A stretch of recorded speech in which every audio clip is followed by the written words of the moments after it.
Discord on my new computer yet. Oh, I hate Discord because like the notifications, if you don't like disable them, just go off constantly, Yes. and it just and even when you close it out, unless you like go in and like physically close out of Mhm. Discord in a different weird way within the interface, it's still running in the background. Yeah, Just pisses me off. I really wish I could really join a channel on Discord, like pop up, hey, these are the channels. Which ones do you want to meet? You know, you just like tap them or whatever, something like that. Yeah, yeah. Let me go to your stream here. All right, Sonic Adventure. Mm-hmm. Zero Man said Honda CDI. Yeah, I had the Dreamcast to set up last night, so I didn't get a chance. This is actually a Dreamcast CDI. Hey, John, what's up, man? Game volume's too loud? Yeah, it did seem pretty loud, actually. John Rogers, happy belated birthday. Sorry, I couldn't think. I was quite. I felt so bad. I was quite hungover. Oh. How's that? It's like a couple weeks ago.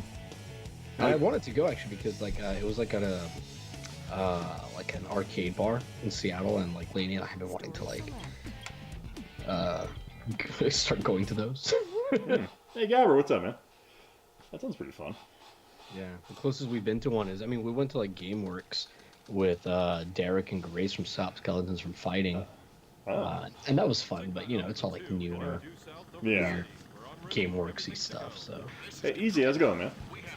Yeah, Yeah, if you ever come back out to Idaho for a couple days, I'll have to show you Grinkers, which is this psychotically nice retro arcade. Yeah, man. If we ever get our movie review series off. Yeah, I have an idea for that. So I have is the green screen set I can kind of rotate around and do like a wider set thing. So I was thinking about that. I'm like, I have two chairs out here, and I got multiple cameras. Yeah. So you could definitely do like a fun angle type thing. Yeah, and honestly, since it's green screen, we could still be like super close to each other and just post. Oh yeah, separate us. Just physically move it. Yeah, that'd be really easy. John said I missed some really competitive Pac-Man. Oh, easy. Getting us started. This is like a beta for our movie review. So the Sonic movie is good. Ian, your thoughts? Yeah, actually, I enjoyed it. Which oh, you go? No, go ahead. Go ahead. I honestly, I was kind of like originally worried it was just going to be a piece of trash. Mm-hmm. But when I heard them like saying like, yeah, we're listening, we're going to redesign Sonic, all of that, I was like, okay, maybe. Oh god. And the redesign is really good, I will say. Yeah, it looks sharp. I liked it by the end. I thought it was pretty awful about up to halfway through. I think I even like in our group chat said you guys like if when I went to the bathroom that it was like, awful. That I'm like, it's about halfway through, I think. It's really bad. But then when I went back, like after about like 15 minutes, like it started to get good. And by the end, I was like, all right, this is pretty good. I'm glad we saw it. But I just feel like in the beginning, man, there's too many things that like didn't really make sense. Like they do that thing where they put on screen that whatever, what was his name, Tom, Sonic's little like friend. Or not little friend, Cyclops, the guy that actor that plays Cyclops in X-Men movies. That's how I know him. Like he's like a wanted terrorist for helping Sonic, but they never follow up on that in any way. Like no cops are ever chasing him. Nobody recognizes him in public. You know, like the closest, like I guess like his wife's sister says something about it at one point, but that's it. Like there's never any like peril or anything that comes out of that. I was like, why even mention it if you're not going to do something with it, you know? This movie actually had like no police in it. Did you notice that? Like he would be doing all these crazy things, like his truck got cut in half. He got into that huge bar fight. They, you know, made it to the top of the building to get thrown off, but there's never any police. Yeah, like at no point like they show up after the fact. One of the things that I was kind of amused by was like most of the time in movies, like they get the army uniform completely wrong, but this one actually had it right. Colonel Ty, man, he's not gonna mess around. Well, yeah, Colonel Ty he was Air Force, Oh, is that what it was? Yeah, he was Air Force. Yeah, but like all the Army ranks and shit were like accurate, and I was like, weird. They actually got that right. But no, it was. I thoroughly enjoyed it because one of the things I enjoyed about it that I liked was that everything was kind of set up decently. Like they explained why certain things were the way they were in the story just by like having them happen, and then they kind of. It wasn't like they had like the things where like they, would have it set up later in the story, but it like logically made the story like why can't he just do certain things? And I was like, oh okay. So I'm trying to say it without spoiling too much. Yeah, I wasn't crazy about that one quill being like so powerful, because it's like, what, it's just the first time he's ever lost a quill. Yeah, nobody's ever found one before, yeah. Like it didn't really like, I don't know. I mean, I know it's like supposedly like geared towards kids, I guess, but I didn't find that much of it to be like particularly like a kids movie. I mean, I'm sorry, go ahead. No, go. I was just saying, like, I mean, it's not kid friendly, right? Like, there's no cursing. The violence is pretty cartoonish, right? For the most part, there's no blood, anything like that. So yeah, it's totally like a family friendly kids movie, but I wouldn't say it's particularly like geared towards kids. Yeah, it was. I thought the movie had a nice balance between the two, but I thought it was weird. Like, my wife and I were talking about Jim Carrey's performance, and she was like, "Yeah, I really just didn't enjoy it." I'm like, "Yeah, it was interesting because it was like full '90s Jim Carrey. Is how it came off, but it was kind of fun, like having him be there and actually look like he's enjoying what he's doing." Yeah, I will say it looked like he was having a pretty good time. Yeah, apparently he's completely down for a sequel. Like in the scene where he's kind of like singing while in his like like I don't know, doing stuff on computers or whatever. You could tell, and he's doing like all like weird dancing and stuff. You can tell he's like really like just into it. This is the movie he's been wanting to make since Ace Ventura. Since Ace Ventura. He's like, why couldn't I make this in '93, '94? I do feel like at the end, where I don't want to give any spoilers, but his last scene at the end, like that's when he was really hamming it up the most. Oh god, that scene, I like that scene a lot. Like, me too. Yeah. That made me want to watch the scene. I'm like, God, I can't wait to see the weird shit they would come up with after that. Jim Carrey. Yeah. I think the movie would have been like 15-20 minutes shorter. It would have been better. I mean, I think that about most movies though. Oh. I don't know, this one I felt was like a really good time frame because my wife and I were like, you know what? We thought the film was decent enough in terms of how well it held. We thought how fast it was and the attention span. We're gonna take my daughter to it probably on Monday. So you're gonna see it twice? Yeah, I figured I'd go to it again because my daughter is like oddly into Sonic, despite the fact we really don't do much with it in the house. Or I have like a poster, and she like. I brought the poster home one time, and my daughter was just way into it. And I'm like, all right, so I guess it's your poster now. And so she just carries it around once in a while and talks about Sonic. That's cool. So I figured it'd be fun to take her to that movie. Zero Mancer wrote that Super Mario Brothers is still a better film. I'm not sure I disagree, actually. If you enjoy the cinematic train wreck that is Super Mario Brothers. Do you think like if Super Mario Brothers, if that movie, if you watch it and you don't know anything about Super Mario Brothers, like, do you think that would change your feelings towards it? I think if I was a kid and I was watching it, I would have been very confused as to what. Oh yeah, the OSSC works pretty great. I'm just finding that it's kind of finicky with the VGA on the Dreamcast to the OSSC because my VGA has a breakout for RCA cables, which I then have to run into my capture card via a different method. But in that, it works great. Do you think it's because of the Dreamcast natively putting out 1080p? No, I'm just kidding, everybody. I don't think that. Yeah. Some people do. Some people just say things and then don't bother to rewatch their own videos and some people just fix it. But man, I forgot how good Sonic Adventure 2 was. What did you think about how they did Sonic as a character? Like, not the way he looks, but more so the way he talks, the way he acted. That felt right in line with. To me, it felt pretty much well in line with the character. Yeah, I thought they did a good job. Yeah. Sonic, you know, he was a little annoying, but he should be, I feel like, right? Yeah, based on how fast how quick he can talk, yeah. You know, it wasn't like, and I felt too like part of the reason why he was so annoying was because he had never really had like any friends to talk to, so he was just like so excited about it. And as the movie went on, like he got a little less and less, you know. Yeah, he got more normalized in conversation. Yeah, so I thought they did a really good job with that. Yeah, I thought it was well thought out in some of those aspects. Because I was worried when they said like the whole alien plot line. I was like, oh, that's gonna be so dumb.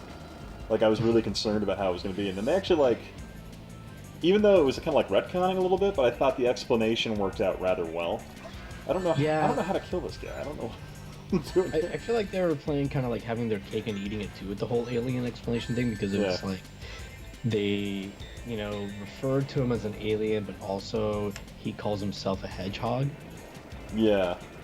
But then like the guy's wife, who's like a veterinarian, is like, I can't help him. I don't know his physiology, but he's like, I'm a hedgehog. So I was like, well, what is she? What is he, a hedgehog or an alien? Like, Yeah. What is this?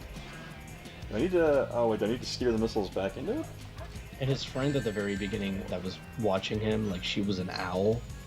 So that made sense to me if you'd like read the comics of the Archie stuff, like the way they had the whole weird world and all that. And my daughter and myself, I've been watching Sonic Boom with her, which is just really Knuckle Gang or whatever was chasing her. Yeah. I feel like those are echidnas, I'm pretty sure. So I'm curious where they're going to take that in the sequel, because apparently this movie, they're estimating it's going to do like 60 million this weekend. Really? It's doing well. My theater, I was surprised. It was maybe 70% full. Maybe. I probably more like 60, which I was pretty surprised about. Yeah, it was like completely full. Yeah, the theater I was in, my wife and I bought tickets to the VIP section so I could drink beer while watching it. And it was pretty empty in that section, but the section below, in the big screen area, was filled with a bunch of kids. So I'm like, huh. Just a man in his 30s at a Sonic movie drinking in the VIP section. Don't you judge me. You think you're better than me? Huh? Think you're better than me? Sonic wants to go fast, well, I'm gonna drink fast. Just gonna... Gotta drink fast. Aim for the cockpit. Okay, that's what I'm doing. But no, I feel like, because I'm concerned about taking my daughter to the movie because I don't want to be that asshole who has like the screaming kid. So I'm like, you know what? This movie was fast. Like it didn't really have a lot of lulls in it. I feel like it would hold my daughter's attention for the full hour and a half it is. Really? Yeah. I don't know. She's really into the movie. I don't know if you've ever heard of the film like Peter Rabbit. Yeah. But it's mostly live action and doesn't have a lot of fast pace to it, but that holds her attention pretty well. So I'm like, I think this one will actually work. So I'm going to risk being that guy in the theater. So Rex, Rex said that the Sonic movie is reported to be excellent. I told him I don't know if I'd go that far. I think it's good and competent. I'll give it that, which is rather rare for a video game movie. Yeah. I'll say, like, even though I didn't like it at first, I'm glad I stuck through, because by the end I really liked where it ended up going. I just think it was a bit clunky in getting there, but like people keep fucking telling me good movie. It's like, okay, yeah, but by the same token, like, they know that like a bunch of people who grew up playing the game and now are like 30s and 40s. Well, I mean, like, logically, anyone who actually played Sonic when it first came out is now in their 20s and 30s. So. Yeah, so it's like, dude, my theater, it was mostly people in their 20s and 30s, I would say, maybe even a little older. And there was one group of like preteens that were like, 11 to 13 or something like that. And everybody else was like an adult that was wondering why the movie theater didn't serve alcohol. What do you mean I can't drink in the Sonic movie with the kids here? What do you mean? I thought this was America. Rex also said idiot critics are mad because their pet movie Birds of Prey is failing. Oh god, that crap! Yeah, that movie looked terrible. But sorry, Bobby says I'm taking my 3 boys to the movie, range 3 to 6. They will be loud. I have accepted it.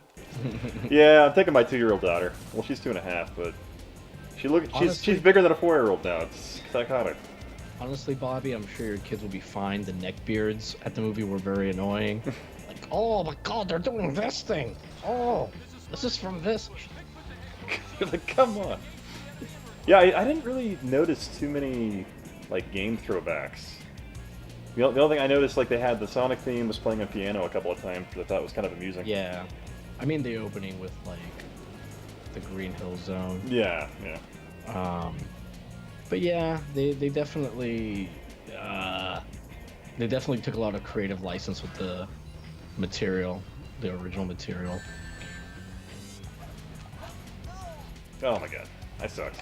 Which, I mean, they have to, because like, how would you have made like a movie out of, you know, like Sonic wanted to do, like, you know what I mean, like.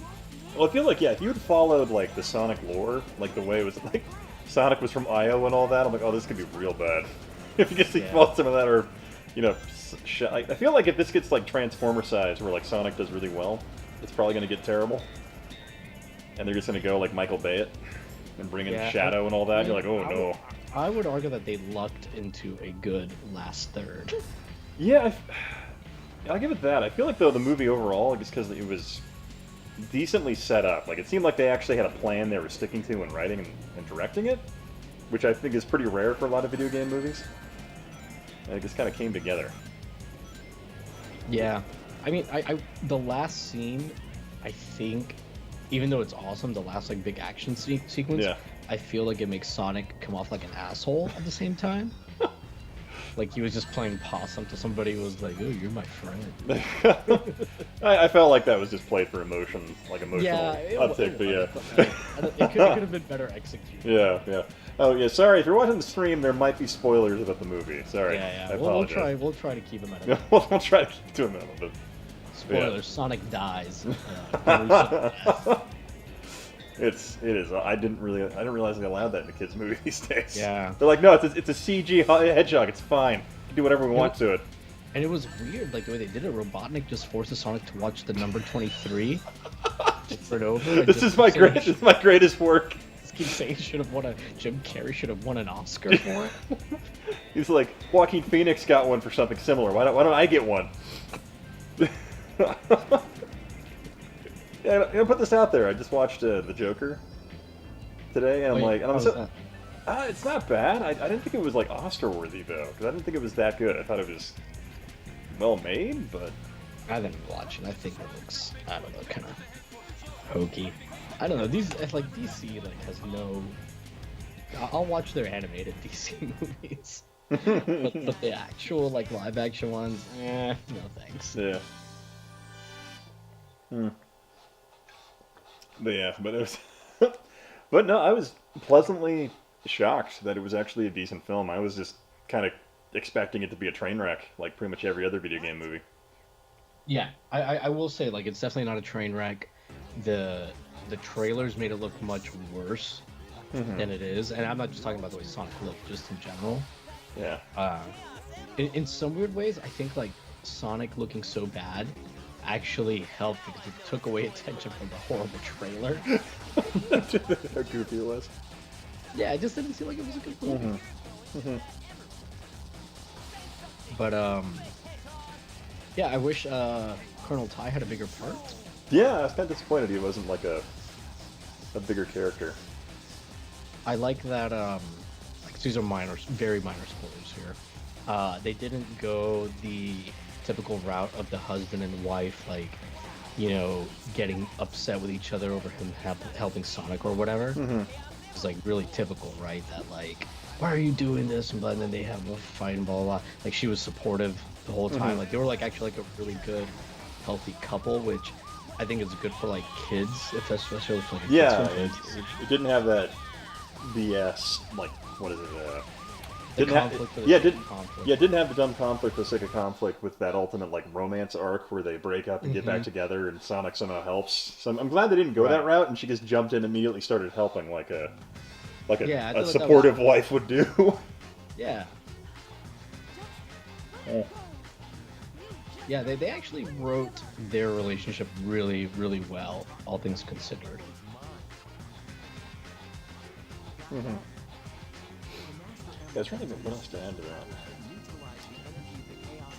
Yeah, I thought there were some moments with Jim Carrey where I'm kind of like, well, this is a little over the top, but I'm just enjoying '90s Jim Carrey. Yeah, I feel like, Hey, Chris, assuming he how's it gets going, man? I feel like sometimes he acted the way he should act if he gets brought back for the sequel after everything that happened. Yeah. Is that kind of, if I'm trying to like put that in a way without giving away spoilers? Yeah. You know, like he was just like kind of like a nut job from the beginning rather than becoming one. Yeah, you'd rather be driven to it by his obsession with the hedgehog, which I think, yeah, I guess that probably would have been a great way to play it, but I guess it probably would have been too deep for what they were going for.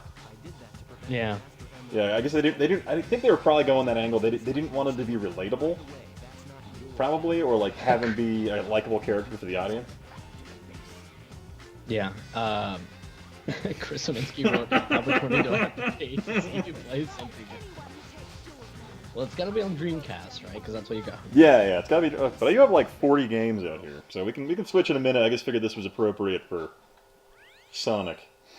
You got Thunder in Paradise. Oh my God, her breasts are. I have on Dreamcast Thunder in Paradise. No, I have. What is it? I have Thunder Crash. So half of it. I don't remember her breasts being so big and prominent. Yeah, they've always been like that. It's kind of. In this game, I don't. Oh man, I don't remember them like that. It's for all the jokes people have made about that over the years. So, how was the XFL game? It was fun. You know, I think so. I guess they didn't sell tickets to the Upper Bowl at all. At first, I just thought like they nobody bought them, but like then I found out like they just like only sold tickets to the Lower Bowl. It was probably like 80 to 85% full by the end of the game. The crowd was really loud. It was like the first home game. So it was a fun atmosphere. I'm not really like into football, but yeah, I had like a really good time, even though I'm not really into football. And you could tell like people were like really excited to be part of like something new. So it was really cool. The game itself was pretty fun. Like the new rules, I think, make it more exciting than the NFL football, even though this ended up being kind of a low-scoring game. But like I don't know if you've seen like the new rules. Like they don't do like a regular kickoff and a few other things. Yeah, I haven't seen that. I knew they used to be able to do forward lateral stuff back in the 90s, and that was one of the big changes they've made. So I don't think they're really carrying over any of the old rules.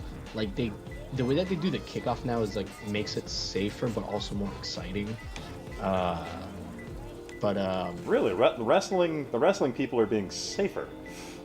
You know, a lot. You know, people are just more concussion conscious. Oh, okay, that makes sense. And one thing I noticed, and Lainey and I were talking about, is that you didn't see like a bunch of like head-to-head hits. I don't think there were any. It was all going for like waist or like legs or that kind of stuff. So I almost wonder if like there's some kind of, you know, unwritten rule or policy, or maybe there's an actual rule about like head-to-head like hits or something in the XFL. I know a lot of places that like when I was substitute teaching and stuff like that, I talked to people in the sports program where like some coaches were making their kids practice without helmets to teach them to not lead with their heads. So we would teach them to like use their shoulders and other stuff more. I mean, it sounds dangerous, but it's like if you're not wearing a helmet, you're either way. Yeah, it's kind of this thing that's like you need to not do helmet to helmet. So I know that there was one helmet to helmet in last week's game, but I don't think in the game that I saw easy was Seattle Dragons versus Tampa Vipers, whose Tampa Vipers logo, one of their logos looks like a vagina, by the way. Yeah, it's kind of a Sonic movie and the XFL are back, man. The 90s are coming back, man. That's right. But no, it was a good time, man. Like, dude, we got like club seats for like $70. You know, you can't obviously get club seats to like an NFL game for that price. So it was cool, man. That sounds cool.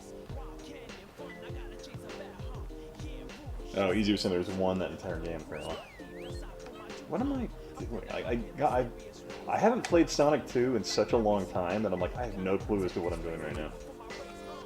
Like, Sonic Adventures I know, because it's just kind of like, you know, go to a area and do stuff and then leave. Kill things. Yeah. Let me chat here. Rex Warden said they're bringing back Dunkaroos, and we just had a brief Crystal Pepsi revival as well. I think they're truly back. Yeah. John Rogers says, I don't care about the XFL. I want to go to a rugby match. I don't think I have. I think I can watch a rugby match anymore. I just feel bad for people. My old age. Oh, you're just like, oh god, that hurts. Yeah, it's like, oh, my joints. Yeah. Chris Minsky said, oh, this is 2X Warning. You can't just buy cookies and cake batter, lol. Then he said frosting. I mean, I don't know what they're talking about. Dunkaroos. Oh, okay. Yeah, I don't know what those are. I think it's a cookie, isn't it? I don't know. I mean, I guess I could Google it. I guess we do have the limitless knowledge of the internet at our fingertips. Chris Kaminsky in I got the first thing is a New York Times article from 2 weeks ago. Dunkaroos are back. Why? The New York Times.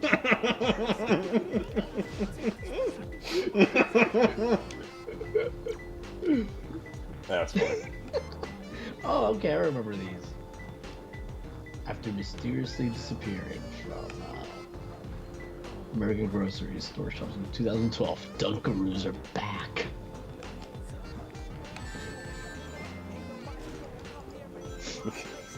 Don't worry, they're back.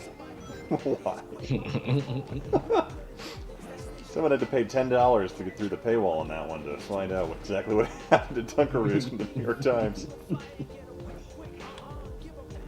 Seattle Werewolves won the championship last season. Oh. There were these guys in front of us that were really trying to get like some like thing started at this game where like whenever like the dragons like do like something good, they like flap their arms very slowly like a dragon with dragon's wings. But like I was so drunk, like I jokingly went like "caw" as they were doing it, and that pretty much killed it. Because it was actually a pretty good idea, but I think I may have ruined it. Ruin their spirit. They're like, we're never coming back to this. Yeah. I mean, they came up with like 30 other things to do. Oh. I guess that probably gets excited to be part of a relatively new thing. Yeah, I think that's it. Well, I guess new in quotes. So I guess I put that there. Oh, man. 1 second. Alright. What am I doing right now? I should have explained Sonic Adventure 1. I know what I'm doing. On the cliff.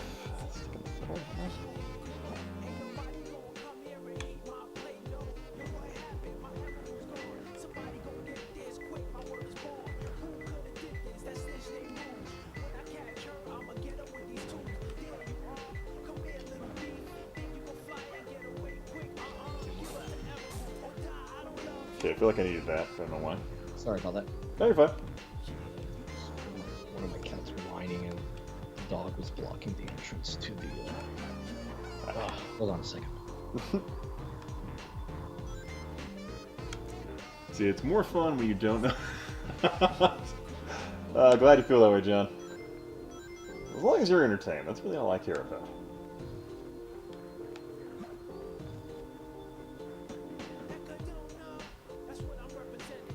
Yeah, it's kind of... Especially on this mode where I'm getting like thrown around by the wind so much. It's kind of awkward in terms of where the camera ends up.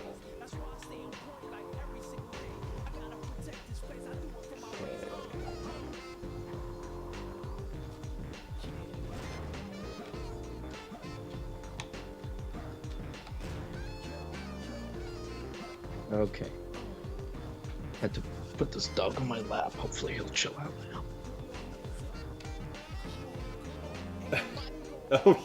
Oh god, yeah, yeah, it's one of those things where, like, if you don't know up opens doors, or, like, even, like, essentially since there were no doors in Mario 1, like, how would you know in Mario 2 that was a thing?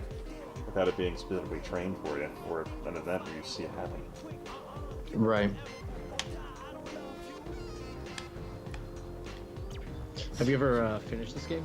Sonic Adventure 2? Not to my knowledge. I beat the first one several times. But this one, I think I had kind of packed up my Dreamcast for a while when this one came out. Oh, like maybe you got a CDI in your life? Yeah, I had a CDI. Console. And, you know, it was like, you know, I don't know why the pinnacle of gaming came out 10 years before the Dreamcast. Just good to hear note about that these Sonic Adventure games have such a terrible camera. Yeah, it's kind of... Yeah. It's unavoidable with just the Dreamcast lack of a second analog stick in some respects. Yeah. Are there any like third-party dual analog sticks for the Dreamcast that work? Not that I've ever seen. The only thing I've seen is a guy who built a mod for it, and essentially all it does is it's just a second analog stick that replaces the face buttons. So it's just Y, X, B, and A. Essentially. Oh, wait a minute.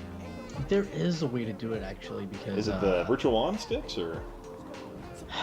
So it's in one of the Stop Skeletons from Fighting's controller videos.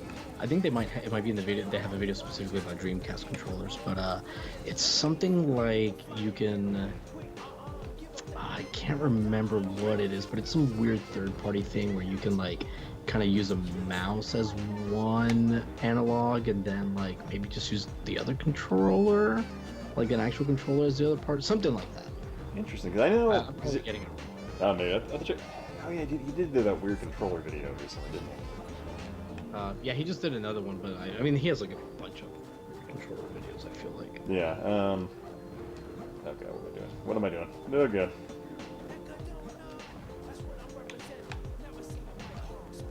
What am I supposed to do here? Did I break the Sphinx head by doing the drill?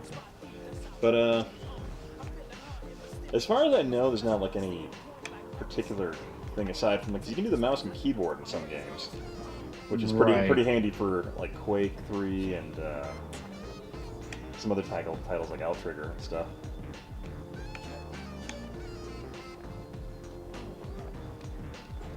I don't know. I like the Dreamcast, but yeah, the controller's lack of a second analog stick I think really held it back.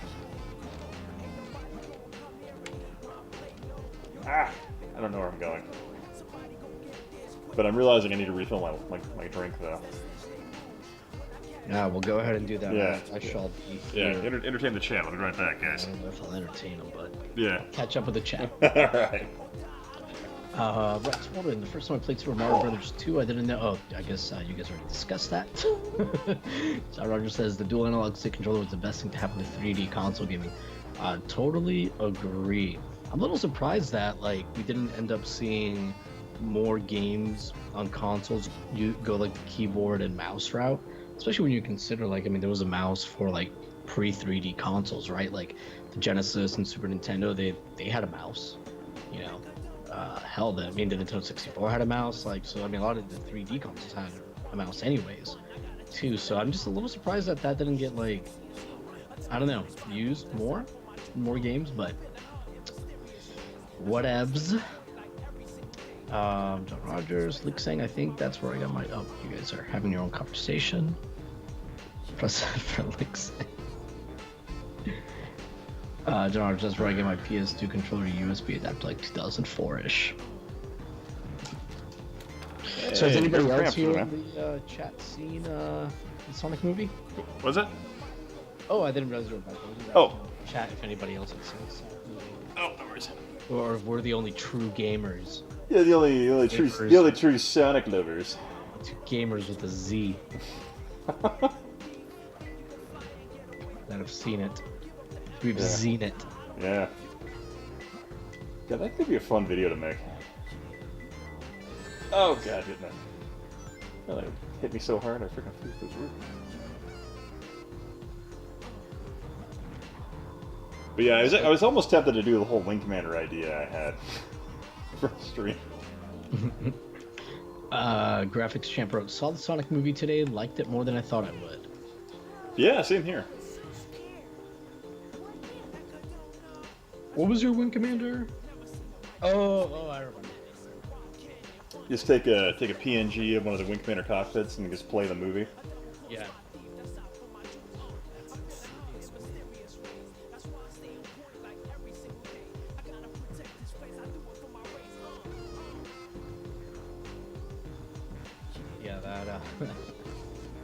I don't think it'd get claimed anyways. Like the movie studio doesn't want to claim authority, claim ownership. They won't do anything. Just complete free range. Oh yeah, the TurboGrafx 16 one. Yeah, I'm still working on that, man. I've hit 5 pages in the script, so I'm like, no, it's gonna be like 30 minutes. I like to think that like the movie studio, like before they send Freddie Prinze Jr. the royalty checks for Wing Commander, they call him up and they're like, "Hey man, are you sure you want us to? You sure you want this on the record? Sure you don't want to just let that, but my God, sure you want this $13.12? Do you really want us to? 1999, man, it was crazy. I can see him. They're like, "Do you really want us to write you a check for 25 cents? You really want us to write you the check?" We all thought Y2K was gonna kill us. We thought the trailer for Phantom Menace really needed a movie vehicle on the front end of it, on the tail end of it, just to give it a reason to be made. Dude, cause I loved Wing Commander, and I was so excited when like they were making a Wing Commander movie, and we got what we got. I'm not too proud of what I did to actually see the movie because I was really into Wing Commander as well, and none of my friends were going to see it. I'm like, "Come on, you can go see Wing Commander." My parents were like, "No, we're not fucking going to Wing Commander." I'm like, "Come on, let's go to Wing Commander." They're like, "No, we're not going." And I'm like, I have money, I'll pay for myself, I don't care. And they're like, "How are you gonna get there?" And I'm like, "Ah!" So I like literally opened like the whatever what Rolodex I had in the 90s and went through all my friends to see if any of them were going to the movie theaters that night. And I one of my like least hung out with friends, he's like, "Yeah, I'm going to see it." I'm like, "Can I come too?" And I'm just like, got a ride with him, just go watch Wing Commander, the friend I never hung out with. So I was like, not proud of what I did. And I'm like, oh, yep. Well, I'm sure you guys became best of friends after that, right? I don't even remember his name today. Wow. I'm just like that bad of a person. Just Wing Commander. Somebody on the stream goes, That was me, man. You're a monster. Like, ah. I became your wife. What are you talking about? Jeez. Oh. Yeah, I mean, when you were like obviously younger than I was, but I was already like 18 or 19 when that movie came out. So yeah, I was like in middle school. I couldn't drive. I'm not proud of what I did to go see it, which was drive myself.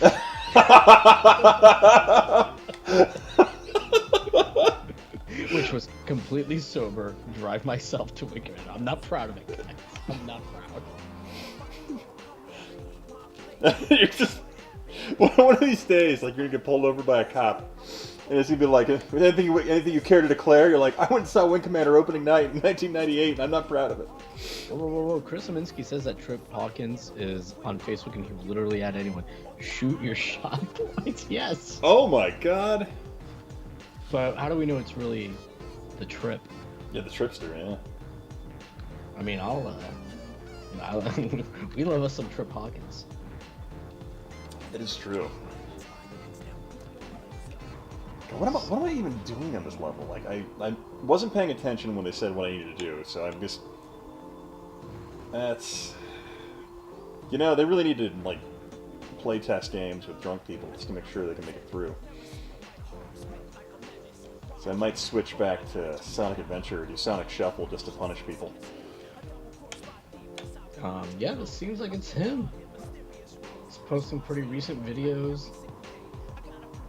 I'm not gonna add him. You're not gonna add him? I am gonna add him. I'll let me know how that goes. If it works for you, I'll definitely add him. I'm gonna send him my 3DO video. You're like, what do you think, bro? Check this out. What do you think, dude? Man, it's tough. I'd watch. Alright, I'm gonna switch to Sonic Shuffle because I'm like, what am I doing here?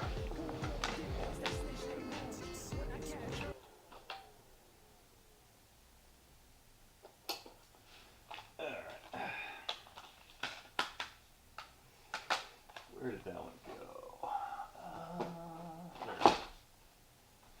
go? I find it kind of funny, like, Sega, the game company that's pretty good at improving upon ideas, they saw Mario Party and they're like, you know what, we're going to make something not that good. Yeah. So one thing I wish I knew with the... why am I not getting the signal right now? What's going on here? 1 sec. Great. Let's turn off the OSSC. Start again. Okay, we're getting that at least. Time we get a Sonic Maker? Oh, that'd be cool. Signal out of range. Now, does Sonic Shuffle not like the OSSC? That'd be interesting.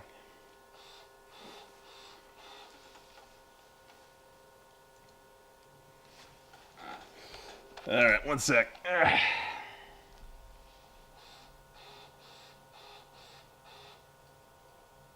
There we go. Apparently, the OSSC decided to stop picking up the VGA in that moment. What's how's girlfriend doing? Good. Oh.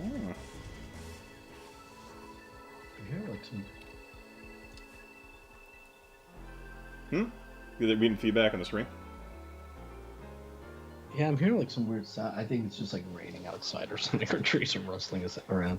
Oh, around you or me?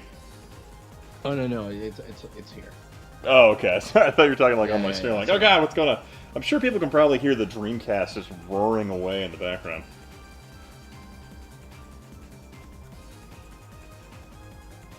Some guy like in the X-Band group, like the main X-Band group that I belong to on Facebook, had like posted he was making like an X-Band video and like was asking if he could like use a couple things or whatever like from the site, and I was just like, well, good luck making an X-Band video. I was just like, there's a lot of conflicting information. People aren't going to know here if it was wrong.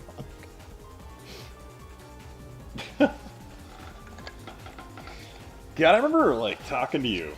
And, like I see a picture. I'm like, I might do a video on this, but I think you'd probably do better. I can't remember what the conversation was when you started doing your X-Band video. I mean, I think there's like a couple like. Obviously, they didn't go into the detail that mine did because like they didn't get to interview the developers and that kind of stuff. Yeah. I just remember like looking at that and I'm like, yeah, I bet you do a great in-depth thing on that. Yeah. Thanks, man. And then you. Well, I thought it was because I'm sure the guy came across my video like searching for like content and stuff like that. So I'm just like, I don't know, like I wouldn't do like Norm is doing. I hope this isn't like secret information, but I don't think it is. He's doing like a video on the Oregon Trail, and he's interviewing. I think he's already done the interviews actually with like the developers for it. Mm-hmm. Like, why would anybody else make like an Oregon Trail video after that? I kind of feel like you're not gonna have new information. You're not gonna have interviews like firsthand interviews with the developers. I kind of feel like the ship has sailed at that point. Makes sense, yeah. Like I wouldn't even do like an SVP chip video because yours is like so comprehensive. There's some things I think you can like kind of do over as long as you haven't like done something like something like I don't know, like Game Genie or Super Mario Brothers, stuff like that. It's like so popular or whatever. Everybody can do kind of their own take on it. Yeah, I feel wine is too classy for sexual. Hey, Car Freak, how's it going? Yeah, I was actually sitting there thinking about it because someone was talking to me in my Hasbro Nemo video where new information came out where apparently they made Night Trap and then Sewer Shark, but apparently also there was another one called Police Academy that they apparently had shot, but apparently or it never made it quite off of like post-production or something like that, so it kind of died right after they got the film for it, and they're like, no, we can't do anything with this. And he was saying apparently it just came out in an interview like a month or two ago. See, that's cool. There's new information. Yeah, there, at least. Yeah, yeah. I still feel like your digital pictures video is like the singular, most definitive look at that studio. There weren't that many games to cover. Yeah, there wasn't, but like also, but you went in pretty in depth on like the concept. The history, yeah. Because I remember like honestly using your video as a source when I was working on my Nemo video for parts of that. But like a lot of the Nemo stuff I pulled directly from the patent office because it was just such a weird ass idea in terms of the VHS technology. Yeah, and like I said, like I don't think like there's a problem with like multiple people covering the same topic, but like there's just some stuff that like I'd feel weird doing it after like I don't know, like okay, like M2, that developer, like what could any of us do that My Life in Gaming didn't cover in like their hour-long documentary where they interview like everybody who's ever worked at M2. They interview them in Japanese and have like a translator. Like I mean, how are you gonna? Yeah. I guess you could cover like what they do after that period of time or something, but like you know what I mean, like. Yeah, very true. Well, it was funny. Remember I showed you that one like random like mean comment I got on my Atari Genesis video. And they're like, why would you, how dare you make this video when, like, Laird's Lair, whatever it is, Kieran or whatever his name is, had already made a much better video. And I almost responded with, I'm like, first of all, the research in that video is wrong. And, yeah, okay, you can say that. But I'm like, yeah, whatever, man, I'm sub to that guy. But I was just like, really? Like, this stuff's wrong. And you're gonna say it's a better video? I mean, the thing about, like, his videos... Hopefully he's not on the stream. I highly doubt it. I highly doubt it. I mean, I've never had any problems with the guy, so this isn't bad-mouthing him. I think he would admit this, too. Like, his editing is, like, very, very simple. Yeah. So, like, even if he writes, like, a really, like, great script, and he's got, like, some really... some of the topics he covers are, like, pretty interesting. Yeah, and there's been a few like things like he's covered that I'm like, oh, I didn't know about that. You know, but like the editing to me is, but I'm like an editing guy. Like a lot of people aren't. Yeah. Well, it's one of those things where like, yeah, you have really good researchers out there and people that can make videos, or well, they'll put out a video, but like presentation is a big part of video making, I feel. Yeah. And so like the thing that separates a lot of folks, especially like you, from a lot of other people, it would be presentation. I just make it look good. The worse the script is, the better the video has. Oh yeah, yeah. Well, I always love that. Like whenever I find like how the hell do I make a video describing this? I'm like, how do I do that? I'm like, I know, I'm gonna make a cool picture, put some sweet background effects in that, and literally it's gonna be a still GIF for 30 seconds. But it's gonna look pretty at least, because I got nothing here in terms of how to tell that story. What game did you put on? I didn't even like. It's just Sonic Shuffle. It's like Sega's take on Mario Party, but it's okay. That's what. It's not good because it has like a story mode that takes forever, and we're still in a cutscene right now. And I hit start literally like 10 minutes ago. But where are we going here? Chris says, now that the Sonic movie's out in theaters, have you guys ever seen Super Mario? Yeah, absolutely. I watched that movie over and over as a kid. I don't know why. But as a child, I didn't have good taste in films. What movie? The Double Dragon movie? No. Super Mario Brothers movie. But the Double Dragon movie as well. I watched that over and over again as well because I thought it was awesome. I've never seen the Double Dragon movie. I really need to. Oh, it has I can visualize the actors in my mind, and then I see the actor who played the Liquid Metal Terminator playing the main bad guy in that. Oh. And yeah, it's real bad. Shoot, I can't remember his name. I feel like that one came out. Do you ever see the Western adaptation of Fist of the North Star? That live-action movie? It used to be on Netflix. Yeah. I watched like the first like 10 minutes of it. I couldn't because I had never watched the anime either. So I was just like, what is I had seen the anime and I didn't really think it was one like it was during that period of like Japanese anime when some was coming over to North America. And it was the hyper-violent stuff, like MD Geist and that one, and it was just a lot of blood and guts. I'm like, oh, that's pretty cool. But, like, then I saw that movie, I'm like, oh my god, why did you think this would make a good live-action movie? Speaking of anime, I think I told you that, like, I had seen Death Note a long time ago, but, like, Lainey ended up watching it with me, but she only got into it, like, I guess, like, maybe, like, 10 episodes in, because I was just, like, rewatching it, and it would be on in the background, eventually she started paying attention. So, like, now we're doing, like, a rewatch. So she's like watching it from the beginning or whatever. Mm-hmm. And where was I going with this? Oh, where was I going? Where was I going with that? Because we were talking about like movies, live action anime movies. Anyways, we just got the DVD in for the live action Japanese Death Note, which I've seen it before. I think it's really good. But have you ever seen that the live action Japanese? I haven't seen either. Like I saw somebody do like a review where they ripped the crap out of the Netflix live action, and it looked terrible. And I haven't really watched the anime that much, to be honest. I know the basic premise. Oh, you haven't watched? Oh, I thought you had watched that. Dude, you need to watch that anime. It's only 36 episodes. I need to. And God, what was it? Like my wife and I, we'll get into anime every once in a while. I guess hey Doc, into it. How you doing, man? But my wife is like, don't you dare show me an anime that ends horribly, because I've shown her anime in the past that it doesn't have an end to it, and so she gets really pissed off that I'll show her this series that doesn't have a conclusive ending. Yeah, that's my big gripe with a lot of anime too, especially like, you got some of these like I tried getting to One Piece just to see what it was like all about, because like it's so popular, and I couldn't get into it, and then it's like 700 episodes deep with no end in sight. That's pretty much every Shonen Jump like anime.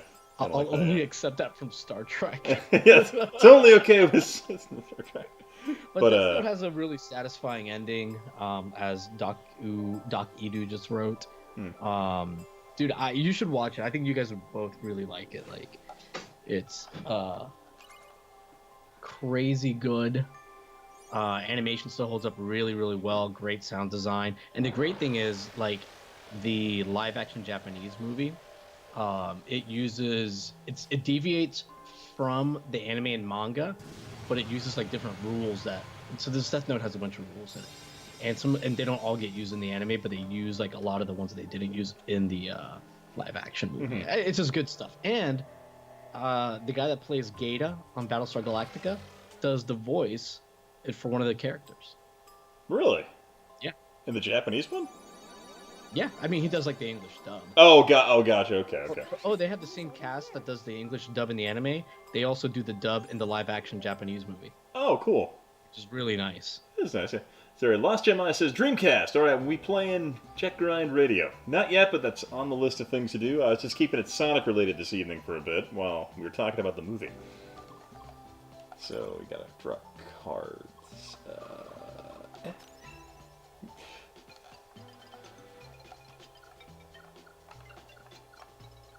Hey, Lainey's gonna join, so I'm gonna mute for a second. Oh yeah. Set up the audio splitters and stuff. So, alright. Just a second while I do that. Sure. I'll catch you on the chat while you're doing that. Castlevania Netflix show is pretty. I've heard good things about that. Like people have been bugging me to watch it. See, I watched the entire anime on YouTube over the course of a few days. Yeah, check that out. Yeah, like the funny thing, I usually watch anime with my wife, and she is like, no, I don't really want to watch that right now because... Oh, I forgot you have to go for the Chaos Emerald. I'm dumb. But, like, we watched Berserk together, and she was like, this is not okay. The way She's like, 'cause like the way it ended, she's like, I am so not okay with this. It's just funny as hell.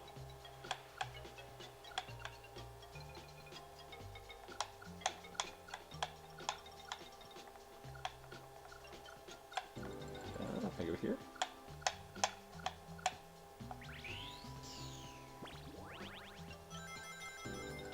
Yeah. Yeah, Berserk is a my wife wasn't really into anime at that point in time when we started watching it. Like, so she got into the story, and then all the horrible things started happening, and she's like, no, this is awful, why would you show me this? And then the fact that it doesn't have an ending basically after that, it's just Berserk going after Griffith after that. Alright, we are here, sir. Alright, welcome back. How's it going? Oh, wait, hold on. Here. Oh, she can't, okay. Maybe I must... But I can hear, that's... Ah. To who, sir?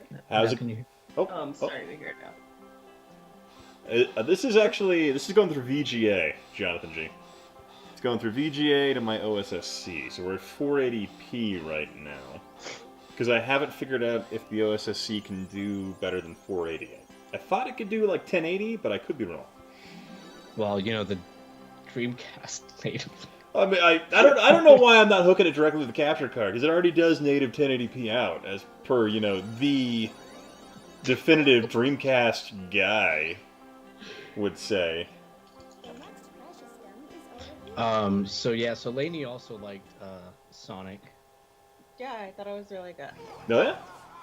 Yeah, enjoyed it. And honestly, like, I fall asleep in most movies, just because the theater, I don't know, I feel like it's just, like, a really cozy atmosphere, and it's, like, so dark in there, so, like, yeah, one of the few movies I was able to stay up for. And we had been drinking, too, so... Also, factor, yeah, so that's how I judged that it was good.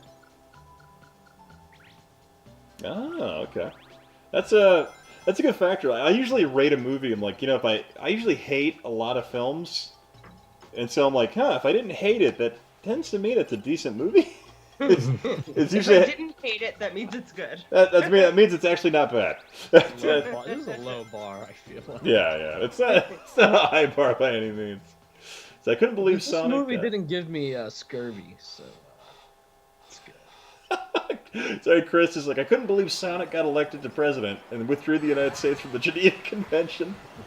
Yeah, put us back on the gold standard, and that was a twist. Yeah, it sure was. What kind of a mini game is this? I don't know. I've never, like, I've seen this game, but I've never played it myself. I'm not a big party game kind of guy. I had never actually played this one until recently, I'd say last year and a half. This is called CDI party game. Oh my god, girl game. That's the definitive party game. The CDI 4-way controller adapter. Yeah. Oh, okay, we need that. We need to get that. I think I'm gonna do that CDI to SNES Arduino project. Oh yeah. Are you subscribed to that Facebook page that talks about it? Yeah, the world of CDI. Yeah, I'm on that one. And there was a guy that God, what was it? He didn't even do a whole wire housing. He just took an Arduino and they just shoved wires in the ports of the CDI and made the controller deck. I'm like, damn. Yeah, that's what I'm gonna do. Supposedly it's pretty easy and there's instructions for it. I know there are guys on eBay now that they'll sell for $30. They'll sell ones that they've built that are adapters. At least I know there are ones for the Genesis controllers that are $30. The Genesis makes more. Oh, really? Well, maybe. Yeah, which I have more. I have more extra Genesis controllers than I do Super Nintendo controllers. So yeah, I feel like there's too many buttons on the Super, because there's not that many buttons, right? On the, well, I mean, because it's always on the CDI, you have the third button, but it tends just to be a repeat of the first one. Just about every game. So the Super Nintendo controller, babe, has a lot more buttons. It has 6. So it kind of makes no sense almost to convert it. But that D-pad is delightful. I've always preferred the Genesis D-pad. Yeah. Well, Ian, you're wrong. I'm wrong. You're wrong, and you should feel wrong. Yeah. Did Yahel tell you that he got the controller for the CDI and it ended up being totally brand new, plastic wrapped, everything, mint condition. Yeah, he air from 1991. Yeah, and he sent me a picture, and then I sent some weird response about how he was actually touching the face of God or something. I don't remember what I ended up saying, but I'm like, oh, okay. John Rogers wrote, "Of course, Yahel needs a 4-way with his CDI." I was talking about the 4-way adapter. Yeah, I have to explain this to my girlfriend. You got to get the. You got to. It's why is there a CDI in the bed? You're like, just go with it. I know it's heavy. You brought your back brace, right? It's okay. Yeah. When I tweeted the picture of the sealed controller, somebody, made some comment about you're gonna force yourself onto the CDI or whatever, and they reposted one of the pictures of me of caressing the CDI in the bathrobe. And I had to explain to them the C in CDI is for consent. gotta hit that start button in order to smash that CDI. Why am I fighting Santa carrying a CDI stands for a consensual dick insert. A lot of people. Hey, That's inappropriate, sir. that explains why the second player port's on the back, so you can have the fun in the back door. Yeah. It all makes sense now. Completely makes sense. But dude, between this controller and the Retro Tink, I'm excited. I think I'm gonna do a stream where I finish Mutant Rampage Body Slam. That's a bold statement. Dude, oh my god, I almost don't want to say it because I think it's still up on eBay and I still am considering getting it. There's a CDI up there, same model as mine, but with a refurbished battery. Oh. And a refurbished belt for the tray, for the CDI tray. But you know, you can obviously do game saves, which is like the thing. Yeah. And the price on it was it was cheaper than I bought my CDI for. The buy it now price, so I was just like so tempted to get it, but I'm like, nope, not doing any big purchases till I pay off this car and one other thing, try to be good. Oh yeah, I told you I bought a new car, right? Yeah. Yeah, so your YouTube money, right? Yeah, totally. That $666 I made last year went directly to that car. I thought that was hilarious when I got the W2. I'm like, ha. But no, I'm not trying to tell you the story, but so like. My daughter, we walked inside from, like, I was coming in through the garage, we were playing in the front yard, and my daughter found a screwdriver that I think my wife had left out, and I'm like, hey, put that down, because it's next to the new car, and she's like, nah, and then she ran around the car, I'm like, no, please stop, and then I'm like, I go around to the front of the car, I'm like, hey, stop, and then she, like, turned, and then dragged the screwdriver for, like, 6 inches on the front of the car, running away from me, and I'm like, no! Oh my god. You're like, this is exactly what I was trying to avoid. I'm like, this is why I can't have nice things! But no, I felt I kind of blew up at her a little bit, but I felt bad. But I'm like, she just wasn't listening to me because she was like excited to be running around the car. But then the funny thing was, so she was crying and then she's like, my car. It was all sad that she scratched it, and I'm like, oh okay. So you get it, son. You get it. Maybe she's just playing you like a fiddle, you know. She's like, oh, I'll just cry about this car now and get out of trouble. What am I even doing in this minigame? Dude, I don't understand any of these minigames. It's kind of like Mario Party, but not really. But not well done. Yeah, but not fun. Not It's fun. fun, you know. And it's so weird, you know. When I was 3, I was conscious of my actions. Yeah, there was a couple times when I was 3, I was conscious of those. But my daughter's only like 2.5, and I know for a fact she was not thinking about what she was doing. I'm not crazy about this art style for the characters, the cell shaded. Yeah, I don't know if they did that for like performance or they were going for the style, or I don't know. Then she gets a pass. No, I guess know for a fact when I told my daughter to put down the screwdriver and she like turned to run from me, it wasn't like she wasn't thinking about the spacing between her and the car. But the second she picked it up in my mind, I saw her dragging that screwdriver across the brand new car I just bought. Well, your daughter's what, 2? Yeah, 2.5, yeah. Yeah. So she wasn't really paying attention to what she was doing. So, I can't get. You know, it happens. Yeah, just put her outside for a week. But what annoys me is the dealership. Like, in order to get the 100,000-mile warranty I got, they had to throw in this like, oh, it's just like this high nice veneer coating thing that'll protect from scratches and dents. And I look at the scratch from the screwdriver, I'm like, you motherfuckers. Liars. Yeah. Apparently Sonic Shuffle is not an entertaining stream event for folks. Rightfully so. Well, what other games you got? Oh, I got tons of games we can play. Someone earlier said Jet Set Radio, or Jet Grind. Let's do that one. Drive that really quick. God, I just love how angry this freaking Dreamcast sounds all the time. Rex said that Sonic Shuffle is like watching sand dry. It's like watching sand dry on a beach perpetually. John Rogers said, when I was 5, I made a gouge in the paint of my father's car by running a Hot Wheels car over it. I got a great story from when I was 7. So my dad had bought this brand new Buick station wagon. Oh, I do have some color. And my dad had bought this brand new Buick station wagon. It was beautiful. And for some reason, I was 7 years old and I had like an aluminum baseball bat. and I thought it was really cool to spin in a circle and like have the bat like fly in my hands, like centrifugal force and all that. And I was doing that, just playing around the front yard, and like my hand slipped on the bat, and that thing just rifled at my dad's brand new Buick, and put a circular dent right in the siding of it. Oh my god! And I ran and hid in my room, but then my brother ratted on me. I'm like, no, I'm so sorry, I didn't mean to do it. Hey Ian, one of your microphones, the one to the left of you, is like actually on top of the game.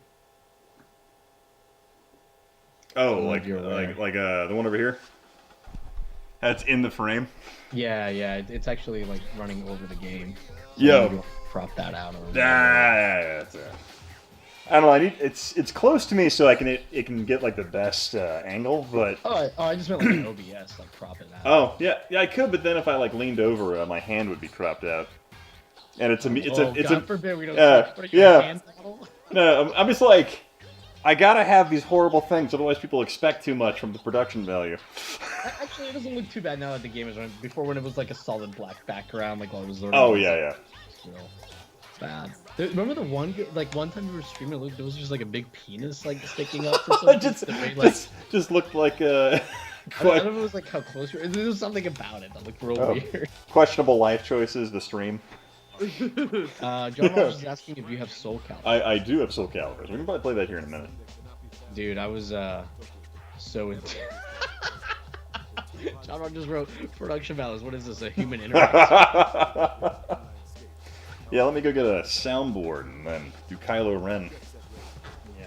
Hey, what playback effects here? Well, one of my favorite things ever was Alex was like, he came into my stream and he thought he was doing the Kylo Ren voice, and I just let him go with it for like 10 minutes because it actually wasn't working. and I was like, at the end of it, I'm like, hey, Alex, your thing isn't working. That's hilarious. Because I knew he was trying to do it and it wasn't going through. And so he's just like awkwardly like. Yeah, he's just awkwardly talking in a weird way. Dude, I will say though, man, his streams like are super professional. No, yeah, he's got a great video quality, all that. He's using good equipment, absolutely. Yeah, he knows what he's doing for sure. Yeah, for sure. And I marked the fuck out when he got Tim, what's his name, Kritzkow? I forget how to say his last name. The NBA Jam guy, like to do like our voices. Yeah, that was pretty cool. And stuff like that's cool as hell. Like I still have those files saved so I can use them on. I know I saved the one for me. I know that, which I probably should have saved more. Son of a bitch. I saved all of them.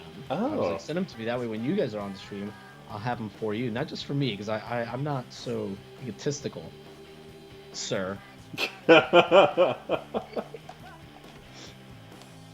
that's all right. Some people just use one microphone. Some use two. Did you guys some keep them showing during their stream? Look at me. I'm gonna intimidate you with both my microphones. Yeah, I'm gonna keep my shotgun mic right here in the front. Center microphone. I'm just happy to see you. It's subliminal. Thank you, John. Subliminal. That's the point. But yeah, Soul Calibur's fun, dude. I used to love that. Maybe next time that we do like a stream with Dreamcast emulation over Parsec, maybe we should fire. Oh, that would be fun. Yeah, we should do that. I've actually been sitting down. I should probably do that one of these days. Dude, like the emulation one's great. Like when we did Blitz. Oh, that was awesome. I was so pissed that Alex won. Like, what was it? The game random event against me. Like he was only a couple of points ahead. I'm like, no. Yeah, he won every game he played. Like, but I almost had him. How you doing, Kevin? I was not paying attention to what she did, so this is gonna be painful for a moment. So Kevin Ball, how you doing, man? Yeah, this is another game I never really got into. Yeah, I always thought it looked cool and all, but I just never really got it. Yeah, I remember this being one of like the premier games, like it was like constantly on demo for the system. Mm-hmm. I feel like the ads for the game too, like played for like a year. Oh yeah, this game was advertised all the time. And this art style, you know, it's similar to what they were doing in that like last Sonic game you were playing, but it actually works well here, and it really holds up a lot better than some other graphics from the era. Yeah, definitely. Yeah, stylistically, it was a good choice. The one thing I thought was kind of interesting was the way in this, going back to the Sonic movie, was when they showed Sonic and then they like zoomed out from like Streets of Rage and some other games and like they even had freaking virtual racing on there. And so I was sitting there thinking for a moment, and then they had that what original film or something like that was that logo that popped up. So I was sitting there, I'm like, so is there gonna be like a Sega cinematic universe that's gonna prop up if this movie is successful? God, Golden Axe. Oh, I would watch a Golden Axe movie. An R-rated Golden Axe movie. Oh, that would be badass. What horrible Sega-owned characters, IPs with like virtual racing. I could see them making a movie out of that, like having the cars talk. Would be awful. Awful. A really odd, like a super serious version of Cars. God, that'd be goofy. I'm trying to think, like, what other first party, I mean, Jet Set Radio, right? Yeah. You got Jet Set Radio, you got the Yakuza games, you got Panzer Dragoon. Yeah, it's true. So you got Panzer Dragoon, you got, what one of those would be a good movie? The Sonic, of course, they're going with that. Toe Jam and Earl would be really interesting to see. Would it? Why hasn't there been a... I don't know, that'd be a really odd movie. Booger Man. Shenmue's not owned by Sega, though, right? No, it's first party Sega. Is it? Yeah. Then why did they crowdsource the new Shenmue game? I think Sega just... Let me see. I want to, because Sega was the ones like paying for that, I thought, and then I could be wrong, but no, I want to. Is Isnet? Why isn't that? YSnet? Let me see. But it was Sega though, because they started developing that thing on the freaking Saturn. I want to say it was like whoever the developer of the game was. What's his name? Developer? Oh yeah, Sega AM2. Yeah. Sega AM2. I want to say like the developer, he somehow managed to squirrel the rights away, and he got it. Yeah, maybe that's what happened. Yeah. I don't know, but I think some gaming historians we are. Yeah, we're like What's Shenmue? what's Shenmue? What's a What kind of shampoo is that? What's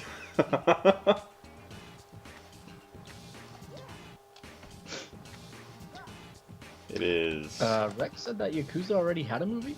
Oh, it did? I didn't know that. Oh, wow. It went off the rails. Rome Hounds? Is that the name of the movie, or is that something else? Easy? I guess I could look this up. Okay, go down. Oh, okay. Chrome Hounds was a fun, like, Xbox 360 launch game. That was a pretty cool mech fighter. I didn't realize it was Sega. God, I guess technically they own the Total War games now, so that'd be interesting if they'd adapt those into a movie. Because they own Creative Assembly.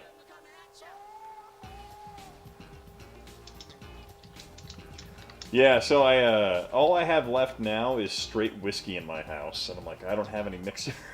Just drink it straight, man. That's how it's gonna work out. That's gonna be rough.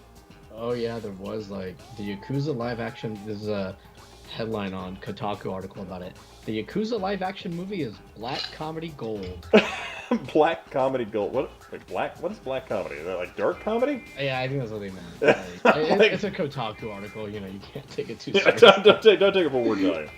Yeah, Kotaku, please post my videos. Whiskey in the Rocks, yeah. In 2007, Japanese director Mike Takashi made a live-action film adaptation of the first game in the Yakuza series, Yakuza Like a Dragon. Yeah. So yeah, they keep calling it a black comedy throughout the article, but they mean a dark comedy, obviously. They're saying grave humor. Yeah, why does this guy keep calling it black comedy? That's so weird. Maybe that's like a term for it. The author said that they like live in Japan, so maybe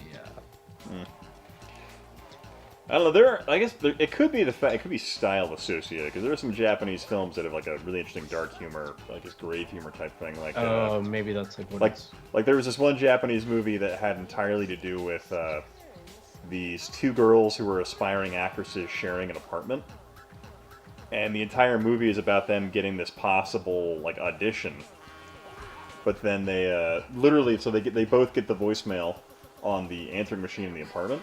And the whole rest of the movie is them literally, like, murdering each other.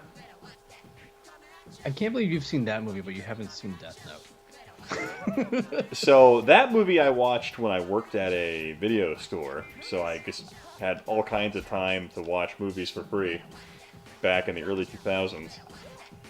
Man, we gotta get you to watch Death Note. Like, dude, if you started out, we're only, like, on episode 5 or 4 of our rewatch. I think, like, 4. We can do it together. together. We're not that far. It's very good. Yeah, it's on my list of stuff to watch. It's just, it's hard. I have to, like, since my daughter's around most of the time, I'm, like, trying to pick more conscientious subject matter. But then, she wouldn't probably understand people dying of heart attacks, though. Yeah, but it's probably got some... Eventually, people die of other things. Okay. Yeah, so I'll probably... We'll see.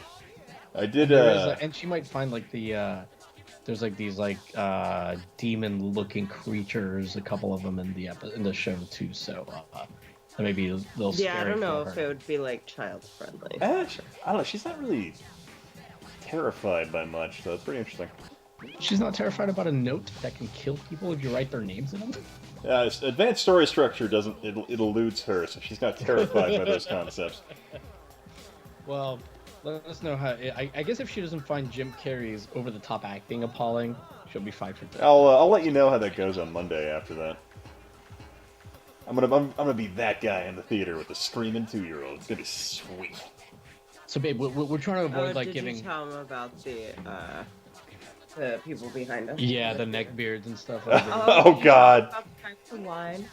What? No. What? The guy with the wine at the restaurant. Oh yeah, so this is before we went to go see the Sonic movie. We're eating, just having a nice Valentine's Day dinner at a pretty nice restaurant, and this guy, we had reservations, but we ended up getting there early, so we ended up just like actually sitting at the bar. So we're like so hungry, like we'll just eat here or whatever. Mm-hmm. This guy comes up next to us, and again, this is a pretty nice restaurant. He's like waiting for his date to show up or whatever, and it takes forever. He asks like a bunch of like asshole-ish questions, The bartender finally she shows up, and then for their drink, he pulls out a wine bottle that he brought to the restaurant. Oh my God. And he's like, "Ooh, this is private label. You guys don't carry." And the bartender's like, "Do you want me to open this?" And he's like, "Oh yes." So he like opens. He's like, "Okay." So he like opens it, and then the best thing is his date is like, "I'll have a martini." But yeah, like, who does that? Like, who brings like their own wine to like a nice restaurant, like or any restaurant? Like, yeah, I mean, well, yeah, any. I'm assuming they sold they sold wine there. No, it's not. Yeah. No, yeah, they sell like regular wine, but not like bottles. Like it's not like he bought that bottle. No, I'm just kind of surprised. I'm like, if in my mind, if you go to a place that serves wine already, why would they let you bring your own wine? Right. I'm just like, yeah, that was the question that we had. We're like, yeah. And then he's like, "Oh, you guys don't sell this here." And I guess the guy knew the manager or somebody. I guess the manager of the restaurant, and he came out, and I think the bartender was like, "I don't want to come off rude," and puts the bartender's in a lose-lose situation basically. Oh yeah. I know your boss. That's why I brought this bottle of $2 Chuck here. And the guy made sure to like name drop that. So the bartender like, what's he gonna do? Like, oh, let me go verify. If the bartender does anything other than like open it up and like pour it, or I'm like, he's gonna come off like an asshole, right? Yeah. So. Just like this, you're like, okay. It's like but it's like, can I bring my own salad here next time? Like, but I guess felt bad. Like I don't know. The only way I describe it, like my most aggressive barness happened when I was stuck in Fort Leonard Wood in 2018 for so long. Where like, Oh, so when you took the Games Genesis Mini? yeah, I would just take it down to the bar, and like then honestly the bar staff fucking loved it because they would just BS with me as well. But it got to the point where like I'd be there like every Saturday night, so they'd have like 3 rum and cokes waiting for me. I'm like, God, I'm an alcoholic. Dude, I remember when you were there. You were there forever. It felt like. Oh God, yeah. But it was like, God, I got drunk so much that year. But it was a great year in terms of like you and Jimmy streamed a lot, so I just drank all the time. Yeah, middle of the. Like a lot of. Yeah, because we would like stream like. I think all of us except you because you were on that trip. But before you went on that trip, I think like you were doing it too. We would like stream in the middle of the week. Yeah, I was. You'd be like, fuck it, it's Wednesday night, 11 p.m. Let's stream for 2 hours. Let's stream for 2 hours. Whatever, who cares? For no good reason. Yeah, it was good times. Good times, Yeah, then I was stuck on garbage Missouri internet. Yeah. I think those streams though really helped the channels grow. Yeah, probably back before like live streaming seems to negatively impact the channel, or I don't even know what YouTube's analytics are doing right now. Because like everything negatively impacts. Yeah, like upload a video, you lose subs. Yeah. Yeah. You can't make content. That's bad. If you don't make content, that's bad. Yeah. It's like if you watch other videos, it hurts your channel. Can you? YouTube's like, hey, can you get James Cordray on your channel? That would really help you. Those are their tips now. Welcome to Creator Insider. This week on how to get more subs, we really recommend you bring in a big-time A-list celebrity. That really helps with your YouTube. Yeah, like bring in like a Stephen Colbert or a Harrison Ford. Like what? People everyone knows. If Trip Hawkins adds me though, I'm gonna send him my radio video. How do you feel about helping me remake this with more Trip Hawkins?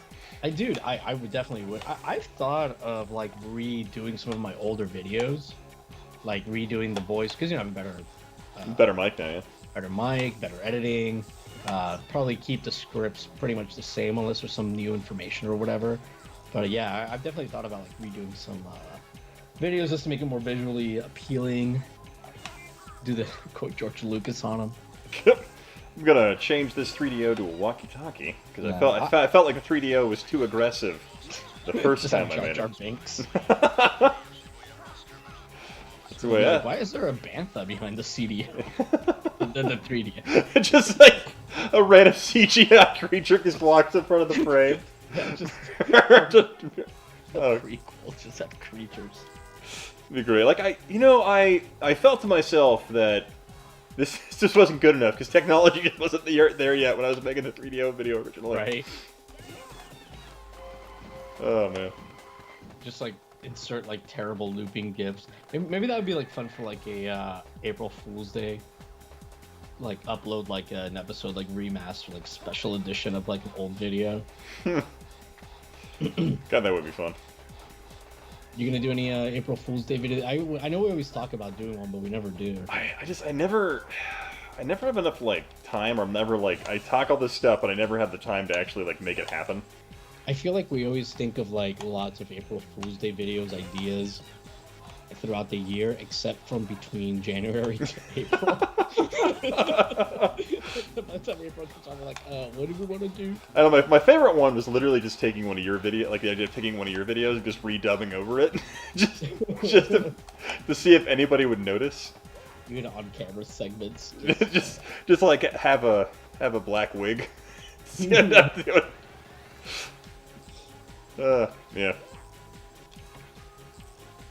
Yeah, I mean, I've had a couple like thoughts of like doing one where it's like, like a video about like some weird CDI thing, like a CDI like tear apart video or something. When I open it, like, like I show inside the CDI is like a Bible. Just like, no, it's just it's the engineering room in Star Trek. It's like just as you can see here, you have the antimatter reaction chamber. Force capacitor in there. Why did that cop running with a freaking, it's like a 45 caliber revolver just shaking around? Or like do like a top 3 Zelda games of all time, and they're the 3 CDI Zelda games. I mean, clearly these are the best. I mean, I don't know what you guys' problem is. I mean, Like the top 4 Nintendo games in 1991. the top.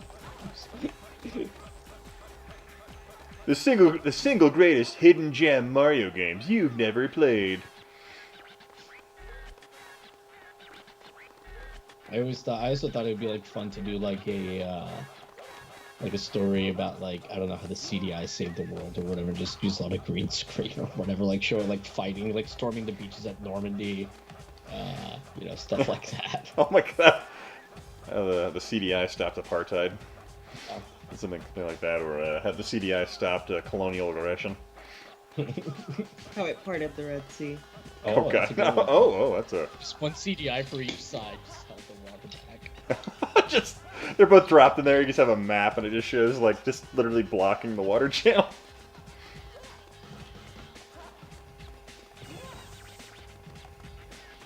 Dad, did I actually do that graffiti on the way around?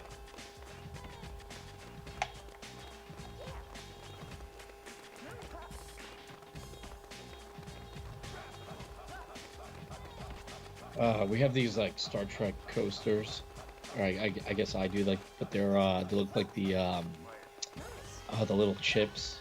What are they called? The in TNG, little like green chips that they insert. Oh, the what are those called in TNG? They're the computer processing chips or whatever. Yeah, but it's like coasters, like one's orange and one's green or whatever. Yeah. But like, because they're just plastic, like every time you go to lift up your glass, like it just like takes it with you, but then it falls off like after like 1 second. So that's what you've been hearing. Isolinear memory chips. Thank you, Rex. Rex has got it. Okay, got it. I have the it's the...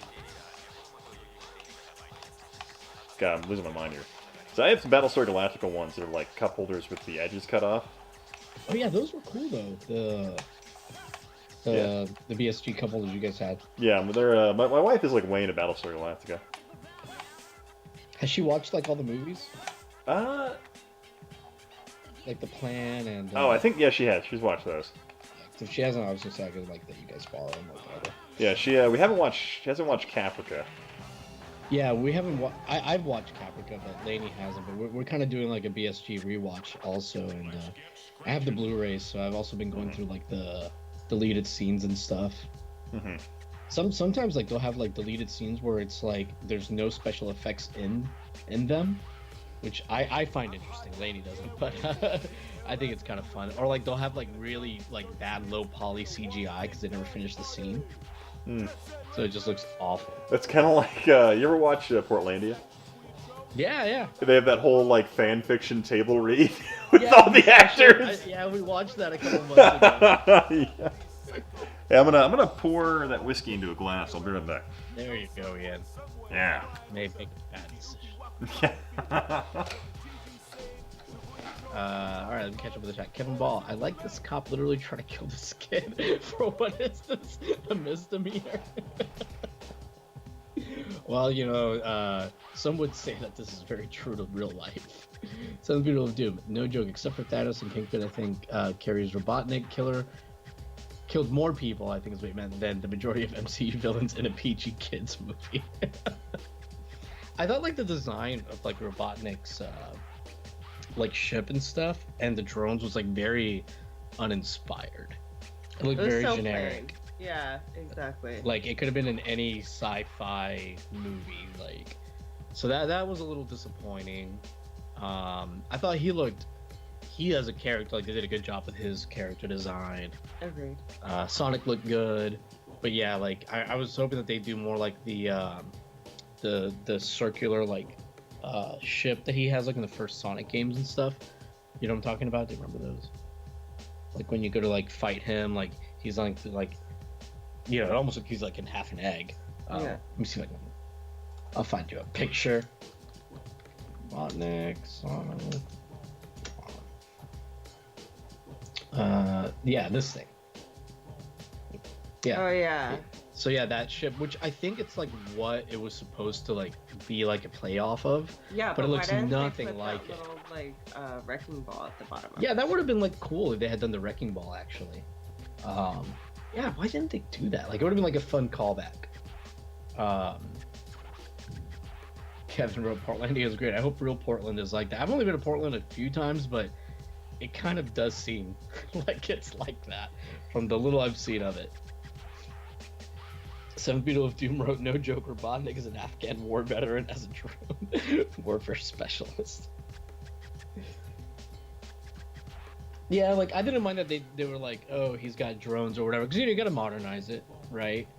Mm-hmm. And for like audiences, so like that was fine, but yeah, I just don't understand why it didn't like resemble more closely the look of the original stuff. Plus, like, he's just like too skinny. They should have given him a fat suit. Maybe he'll be fat in the next one though. Maybe once he eats all those mushrooms. Yeah. Oh, what I missed? Even more crazy. We're just talking a little bit about Sonic, how like the design of like the ships that he has, the ship he's in, and also the drones and stuff, how they're very generic, and they don't look anything like the little like thing he's in the original Sonic games, and that circular thing with the cannon. Yeah, I feel like. Or chain and ball and chain, rather. Yeah. I feel like even though they did that, I feel like the next movie would give them an opportunity to kind of go completely crazy with that. And maybe that's the plan based on how he looks at the end of the movie. Yeah. And I was saying, I think he should have been wearing a fat suit. Because it's too skinny. Well, I think like maybe. I bet in the next one they'll probably do some fun stuff like that, hopefully. Yeah, I hope so. Especially with what they did with this look at the end. Oh, man. So this is a Jack Daniel's honey whiskey I have for some reason. And it's almost like SoCo, actually. Huh. Does it taste sweet? Mm-hmm. Like, really sweet. Lainey is a, what is it that you like to drink? The Crown? Crown, yeah. Ah, my brother loves Crown. Yeah, I wouldn't say that it's like super sweet, but I also don't drink it alone. I have to have a chase. You meant like physically with someone there with you. I mean, also that. I try not to drink alone either. But I wouldn't say that. I've come home to find you immersed in a bottle of wine. Okay. That's culture. That's not your problem. Fair enough. Wine doesn't count. That's like juice. Juice! When did you realize you were dating an alcoholic? Well, she referred to wine as juice. Need my go juice. And she called Crown Robitussin. I just got these words. Need my tussin. God, that's funny. Yeah, I think after, although I bought like a new big bottle of vodka the other day, I think after that one's done, I'm gonna take another like little like stint off of alcohol for like 6 months or so. It was crazy. Like I got back from NTC and I did like a PT test where I had to run 2 miles, and I hadn't drank in like 2 or 3 months. And I'm like, God, it was so easy running the 2 mile. I'm like, God, what's this being healthy crap? It's awful. I mean, like we'll usually like if it's like during the week. I mean, if we drink, we'll have like a drink or two, like over like a couple hours. So I mean, we don't really drink that much. Like honestly, like whenever we drink a lot is if we go out. Yeah. But we don't really do that often, you know, or like on these streams, honestly. Especially if you're streaming. Oh yeah. But yeah, I'm just gonna I think do like another 6 month stint, maybe another year stint off. Just get real high.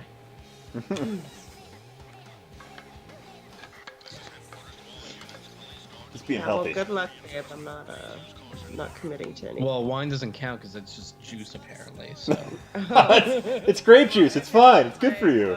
Okay, you can like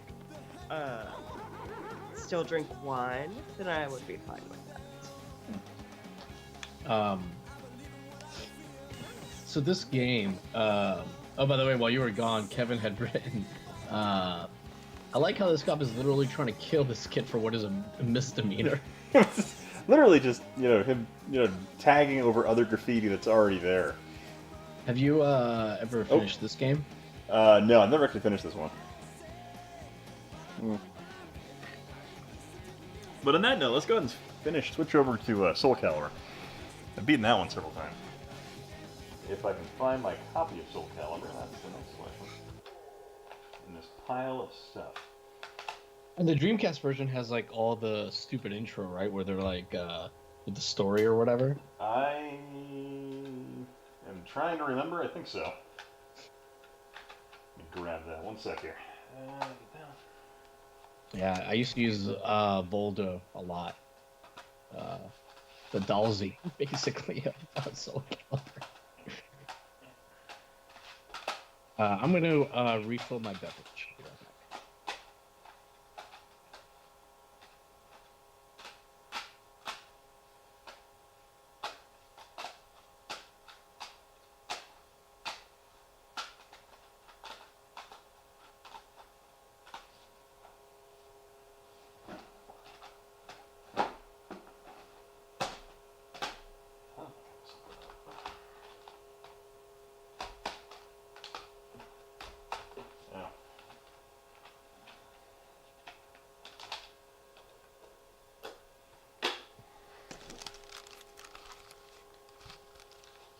Sorry, the game is literally in the last place I checked. Alright, let me catch from the chatter. No joke, Robotnik, an Afghan war veteran as a drone warfare specialist. Oh. Hadn't thought about that, actually, in terms of the way they were taking that. Portland, great.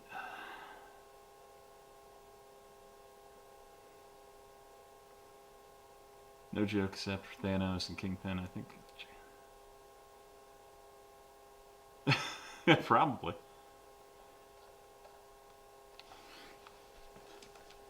Alright. Just be unstoppable in Soul Calibur. Yeah, I play Nightmare because I'm a jerk. Yeah, I don't know if your mic's muted or not, Yahel, or if you guys are doing something, but yeah. Of course, I took my headphones off while I was looking for the game.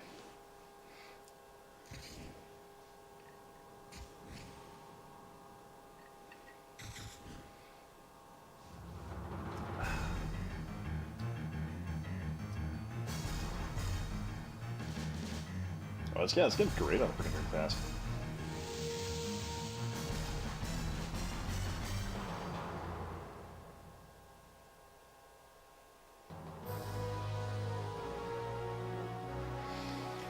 Man, it just breaks my heart that Sega couldn't go further with the Dreamcast and release some other titles for it.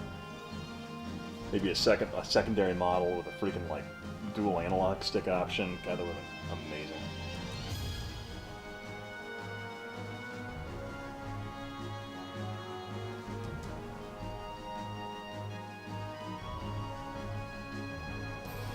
Yeah, when did the last Soul Calibur come out? They were coming out on the 360 a while ago. I really haven't been following it too aggressively.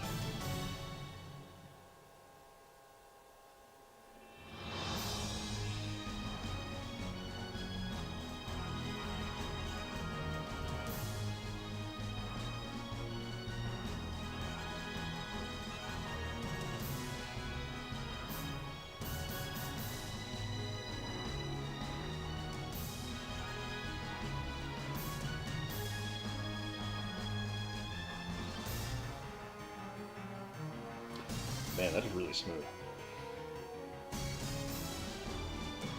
Alright, I'm back. Ah, okay. Welcome back. I grabbed some of her Crown and Coke, so we're kind of on the same.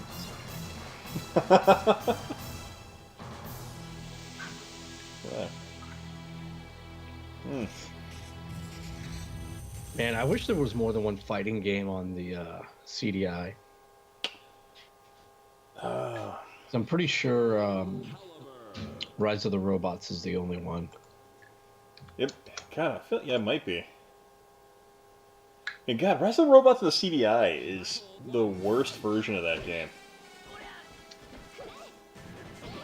I say this as the world speed record champion for the 3DO version of Rise of the Robots. And probably having played it on the most platforms. Kevin Ball wrote, when you're this good, you only need one baby. Oh, man. Kevin also wrote earlier, there seems to be a higher percentage of Dreamcast games that run at 60 frames than on PS4. Oh, man. Let me catch up with the chat. John said, I used to be unstoppable on Soul Calibur when I played Rock. Yeah. He also said Rise of the Robots game is the worst game. Sir. Yes.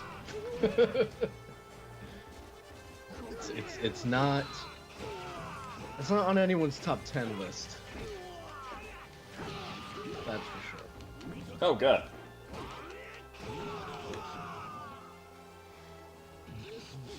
Yeah, my issue with the Rise of the Robots version on CDI is it has this really weird-ass power meter that isn't on any other version. You think it's because the CDI is the only console powerful enough to display that power meter? It's the only...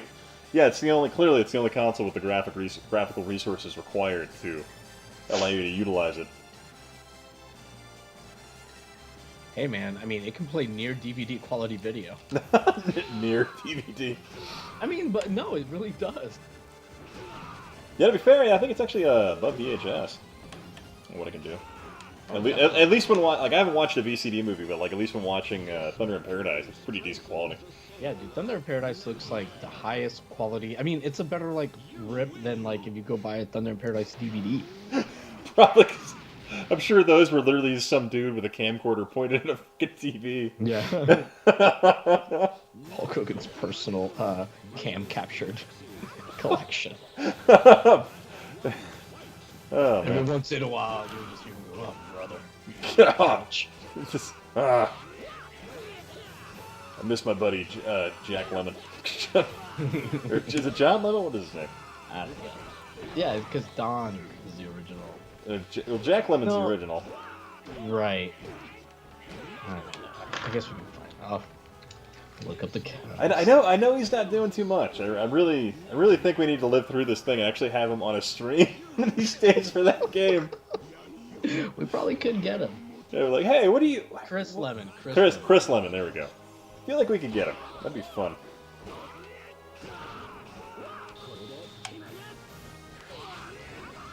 Let's see what his... I'm gonna see what his most recent filmography is. Oh, 2020! Oh my god! He's in Roe vs. Wade. I didn't know there was a movie about that. That should be a real fun one. Wow. There's some other movie called Blonde that's in post-production that he's in. In 2015, he was in a movie called Sex School. That sounds hot. He played the part of Dr. Tibbets, but then in parentheses it says rumored. So it's rumored like he's Dr. Tibbets. It's very confusing. This movie stars Whitney Moore, Tom Arnold, and Laura Coyette, whoever that is. Well, yeah, Tom Arnold's, relatively D-list, I guess. Hey, JT, how's it going, man? He was in Mindscape Origins as Senator Rogers, also rumored. Also rumored? Alright, well here's this latest confirmed role, I guess. My Dog, the Space Traveler, in 2014. Oh, he was in Best of the Best 4 Without Warning, in 1998. Best of the Best 4, huh? Oh my god. Oh yeah, Soul Edge. I gotta watch the trailer for this movie. It seems like he has a pretty substantial part in it. I feel like I want to stop the stream right now and watch that live. I'm watching it right now. I'll let you know how it is. I'll put the link. Alright.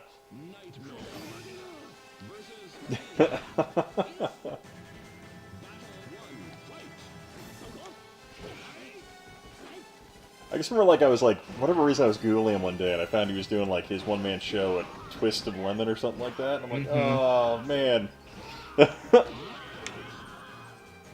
Oh my god, this trailer uses Comic Sans.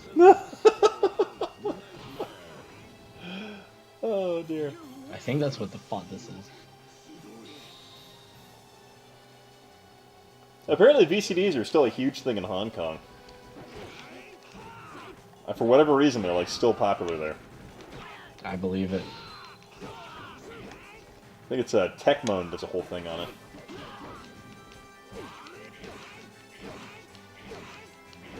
I mean, this movie's from 1998, and it... Oh no, 2014, okay. These effects are awful. You're like, this movie's from the 1998. Like, oh god, 2014? Anybody interested in that, here is the IMDb link to it. The trailer is in there. Oh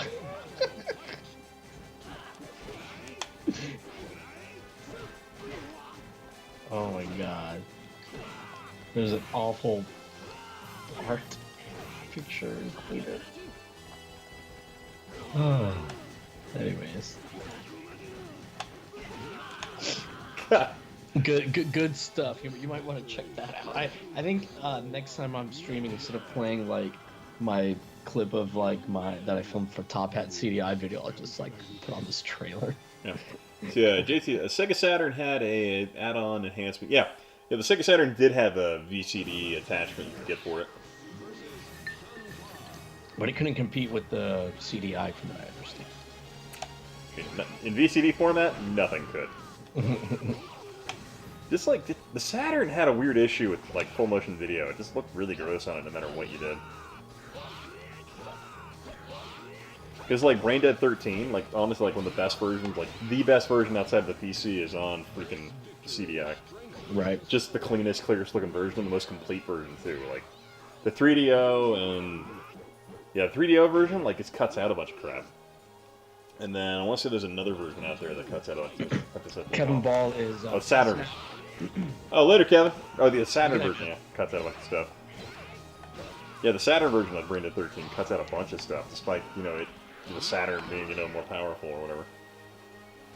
JT wrote, yes, the old CDI for Saturn Wars. It was a horror. It was a harrowing time. They say not since Genghis Khan has there been. Wait, was he who I'm thinking of? Go on. No, it's not Genghis Khan. Hold on. The Great Golden Horde. He's not the one that killed all the people, is he? Genghis Khan killed a lot of folks. Well, not since Genghis Khan has he done so much.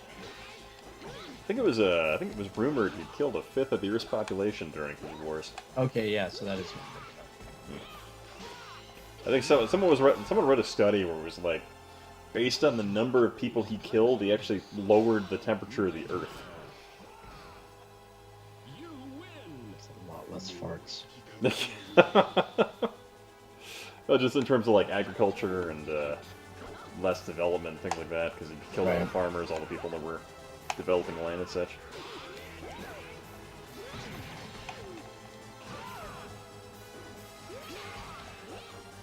Yeah.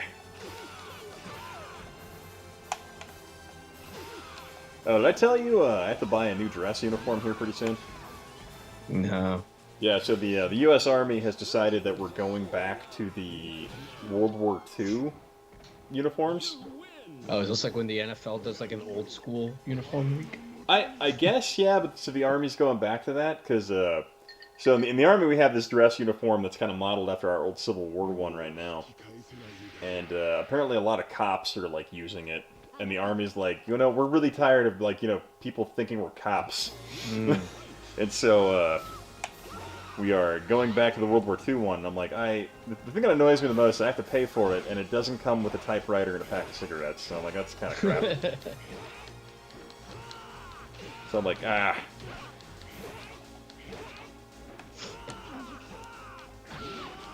Well, hey, that doesn't mean that you can't, treat your woman like crap, though. Just,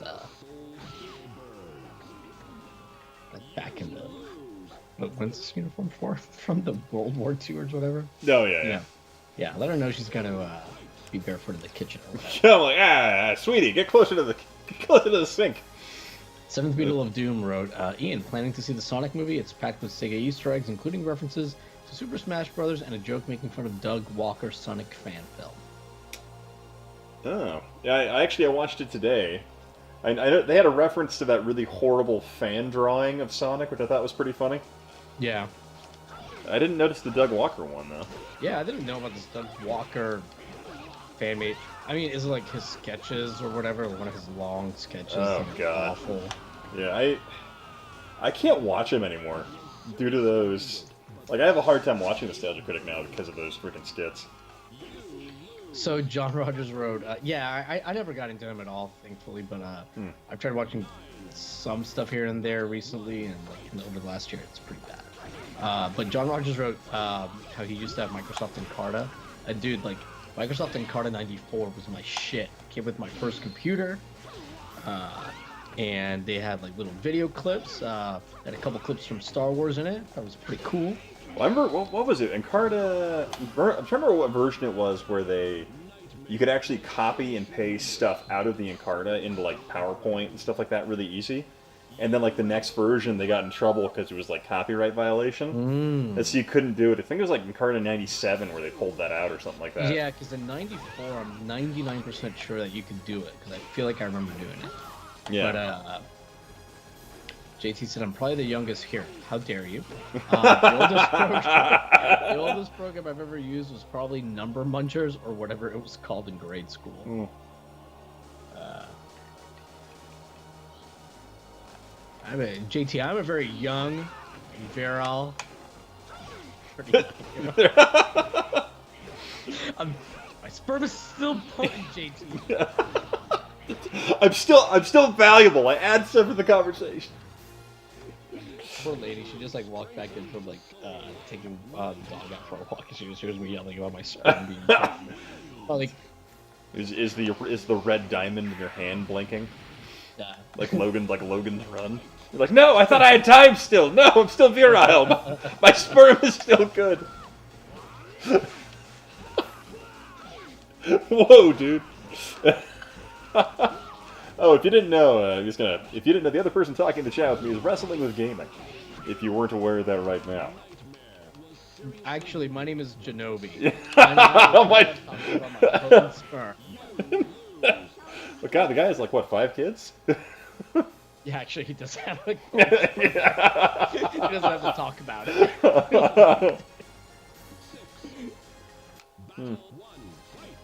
Actually, Genobi has a great channel. You know what? We never plugged Genobi's channel. I'm gonna put it in the chat. His stuff is good, yeah. Dude, I love his. I mean, I love all the series that he does, but I really like his like never released. Oh God, I love that one. Yeah, I love the. He only has 9,000 subs. It's criminal, to be honest with you. That is shocking. Especially how I thought he was over 10 at this point. JT's like sperm guy. Gotcha.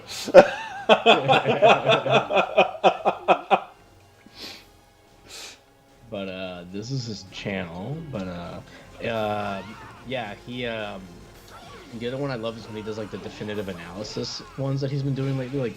Like Digital Foundry did a good Mortal Kombat video, like actually a great Mortal Kombat video, but I think Genobi's was better. I believe that, yeah. First. God, I remember like when he did his, and like all the people come out of the woodwork to argue with him about it.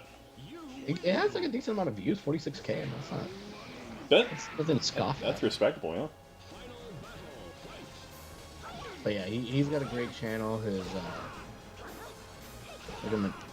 all his stuff, like his I don't know, like I find his unreleased game series like fascinating. Oh yeah. Let's see. Have you had to do any repairs to your Dreamcast? So yes-ish. One of my so I have 3 Dreamcasts that I kind of rotate through, and one of them had a graphics chip failure, the one that did the analog video out, that it nuked itself, so it could still do VGA out, but can no longer do S video or composite.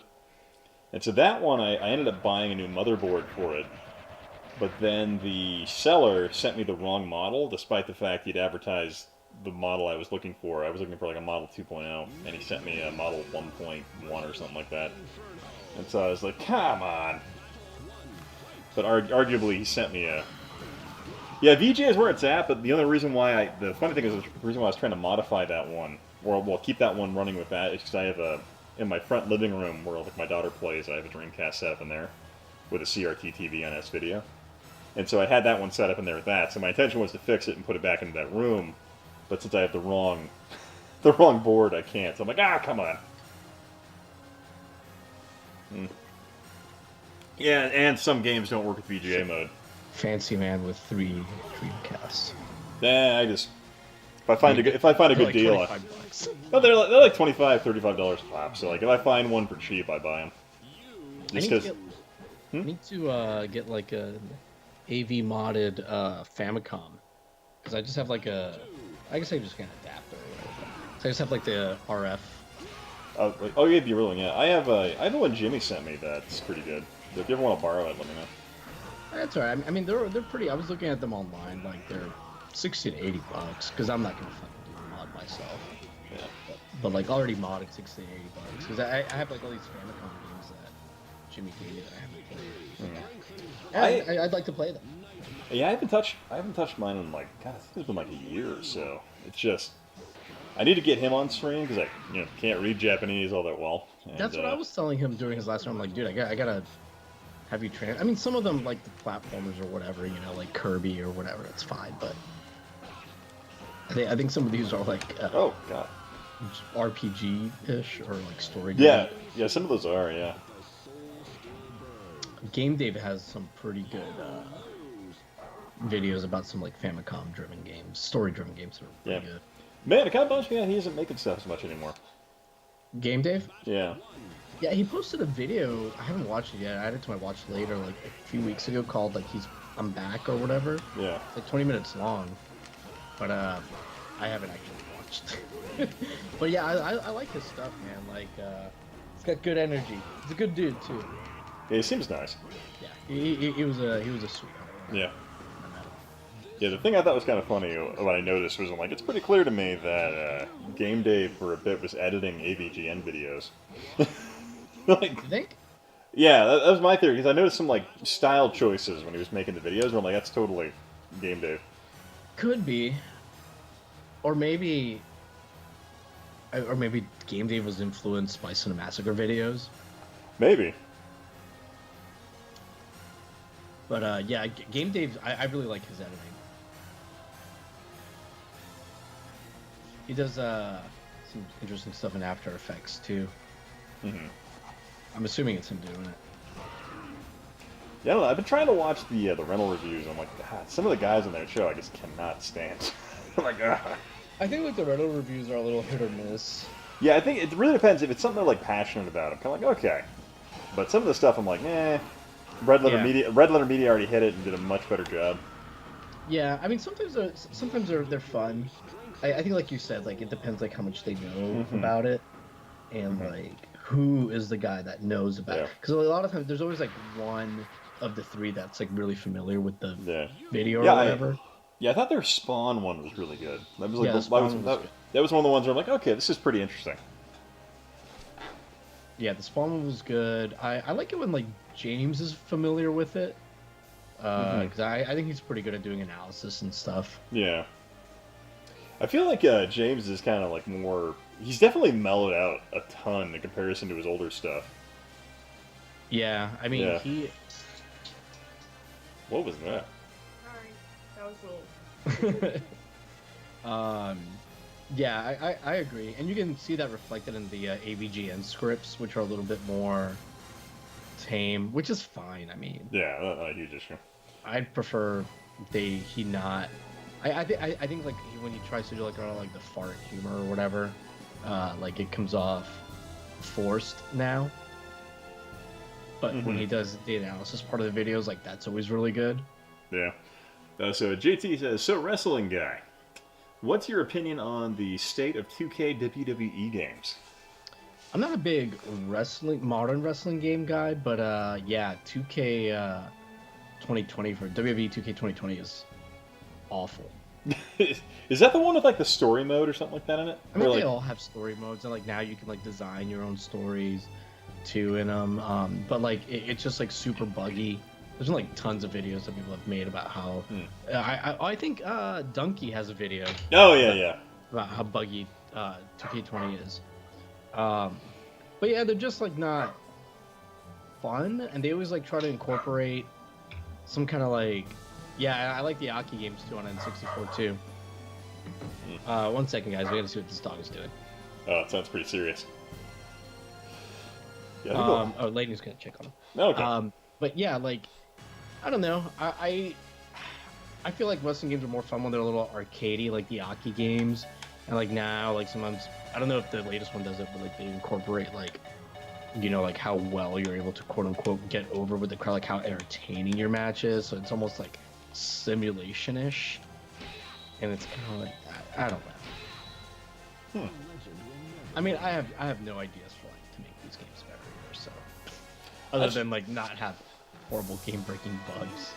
I just remember years ago when the video game awards were a thing, like a big thing on cable television, Spike TV, and they had the best fighting game of like 2010, and it was a wrestling game. I'm like, what? Really? I just think like what good ones came out around 10 years ago. That might have been just before 2K got the license. Clang. But yeah, and like much like Madden and like you know, all the sports games. I don't even know if 2K does Madden, but you know, like all the sports games that like 2K does, where like every year it's like pretty much the same game, new roster, maybe one update here and there to the actual game. That's how it is with the WWE games now. It's like every year there's a new one. The only thing that really changes the roster, and sometimes the graphics get worse from year to year, which is really dear. weird. Hey, Vision thing, how's it going? Oh, hi, is this Quake? No, but we could play that one eventually. JT said, yeah, like they can't seem to strike a balance between easy to understand controls and a variety of moves that are distinct from each other. Yeah, exactly. And you know, you can make the argument that like those like N64 games like No Mercy and stuff like didn't really have distinct moves. Like Hulk Hogan's doing like high flying moves that you can't do in real life, you know?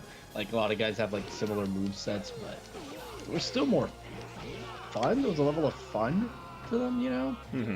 It was like a, I don't know if you ever played any of those games, but it's kind of like the Blitz of like wrestling games. Not really. Yeah, so they played more like Blitz. I played a lot of the ones in N64 back in the day, but that was about it. Oh yeah, that's what I'm talking about. Like WCW versus NWO. Oh yeah. I played that one. Mercy, those kind of games. They all ran like on the same engine. Yeah, what was the one with the ninja bonus character in there? You know what I'm talking about? I mean, some of the WCW games had like hidden characters like in them, I think, but I don't remember a ninja. I'm sure there probably was. Well, it was just a random ninja that was just a blank lame character, but like I always played it because I'm like, yeah, ninja, that's totally me. I always like playing Aki Man because he was like real fast and did a bunch of like weird off the top rope moves. But, like Aki was like the developer. Yeah. God, I will say, freaking this game looks great still.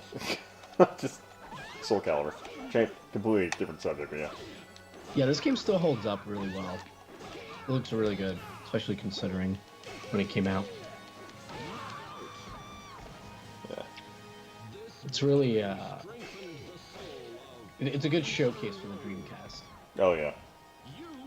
Yeah, the Dreamcast, I find, like, had just way better textures than the PlayStation 2. Well, I mean, that bar's pretty low, but yeah. Yeah, true.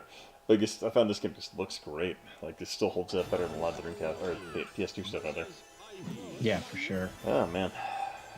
So I'm trying to think of what else there is to add about the Sonic movie.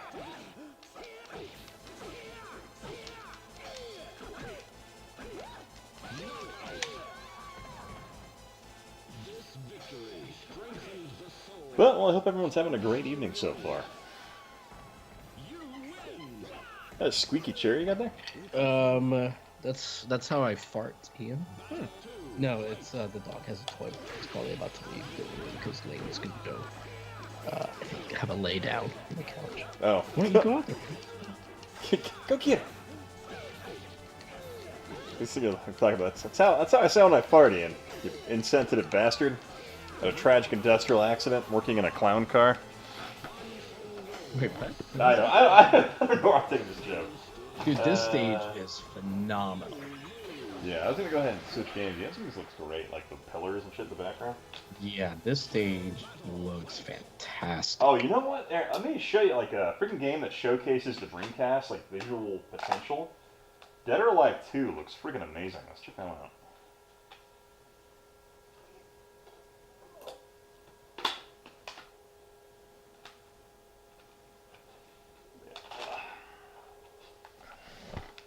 Did you already respond to Vision thing? He said it's a Sonic movie better than the Mario Brothers movie. Yes it is. Speaking of low bars. Well, I mean, like, I don't know, the Mario movie to me, like, since I watched it when I was so young, will always have a special place in my mind. Like, oh my god, it's a video game movie, it's awesome, and then not questioning any of the stuff and how it was nothing like the games in any way. Right, but you watch the Mario Brothers movie and you're like, unless somebody told you this was a video game movie, you'd have, like, no frame of reference. Yeah, you'd have no idea if it was even related, but yeah. But man, freaking, yeah, just really enjoyed the Sonic movie, which is kind of... Dude, I loved The Wizard as a kid, and I tried to watch it again. Sorry, I don't know why this dog keeps bringing this toy over here. Nah, you're fine. You're fine. Anyway, I tried watching it like maybe 2 years ago, and it's a fucking awful movie. Just boring. Man, I don't know what it is with the Mario Brothers movie, but like I like the science fiction stuff to it, but I'm like, this is a bad movie. But man, I freaking love John Leguizamo in that thing. I don't remember how he is in that movie, but generally speaking, I'm not a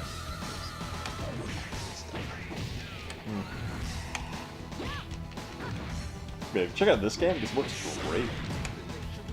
Yeah, this one's 60 frames too, right? That's it. I want to say so.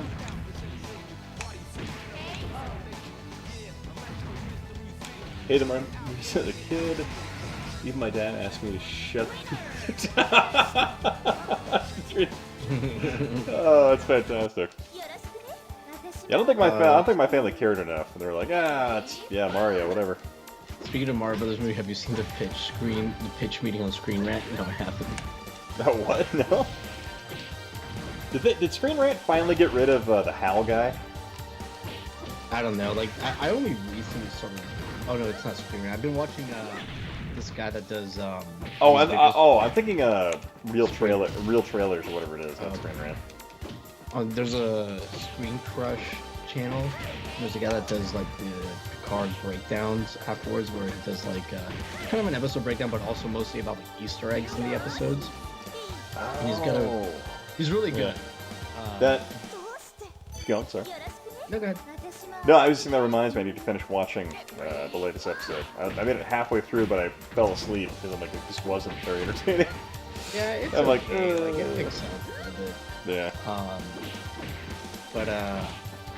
Anyways, he has like this running joke where like at some point in the video, like we talk about something, and that's your mom, and it sounds like awful, but like it's always like hilarious and out of nowhere. Like in this one, he's talking. It's like 3/4 of the way into the video, he's talking about all these like Easter eggs you might have missed in the background, and he's like, and this. He starts talking about how like they use like the original Romulan warbirds from like TOS in this episode, and he like shows like a still from the TOS episode where they first debuted, and he's like, and you can see in the background that this Romulan back here is your mother. It's your map. It goes out of nowhere, and then he just keeps going. So it's always stuff like that. It's really funny. Yeah. Let's see here. JT, I don't think most Nintendo games could work with live action, except for maybe a Metroid movie would be kind of cool. I bet they can make Star Fox work-ish. Yeah, I'll be right back. All right. Yeah, I bet Star Fox could make it work as a Nintendo live action film of some type.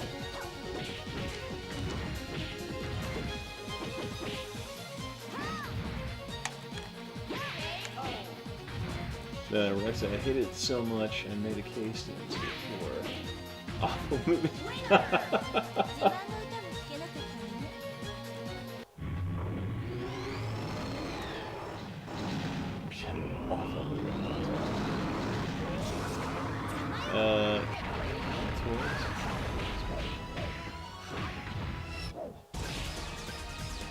So yeah, I'm not sure how you guys feel about Bad Boys 1, but I find it Pretty much any Bad Boys movie is just unwatchable these days.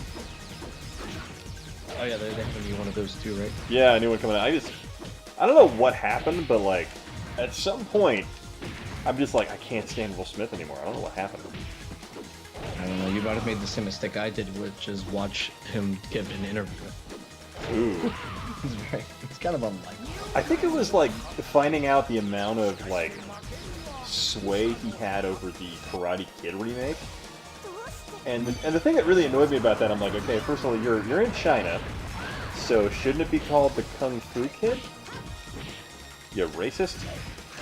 Me. just sorry, I'm sitting there thinking, I'm like, come on. That's what really bugged me about that, and how hard he pushed his kids in like the early 2000s. I'm like, go away, no one likes you. Yeah. Then After Earth might have been what broke me. Yeah, Fear isn't real. I mean, I can. Oh yeah, Martin Lawrence got just terrible. I don't know what happened to him. Man, he got bad. I mean, he was never a great actor. Mm.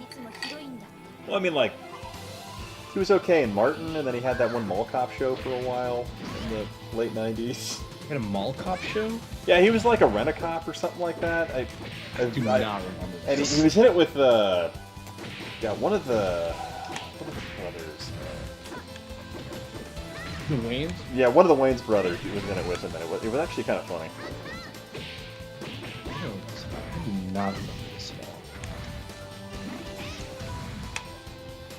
I guess actually that sounds pretty bad. I said one of the brothers. I'm like, that sounds bad. the Wayans brothers is what I meant. But yeah, this kind of, I'm like, man, as hard as he was pushing his kids, I was like, man, I'm so tired of Will Smith. And then I'm like, you know what? Independence Day 2 sucked, and you could have been in it and made it a little less bad. This is all your fault, Will.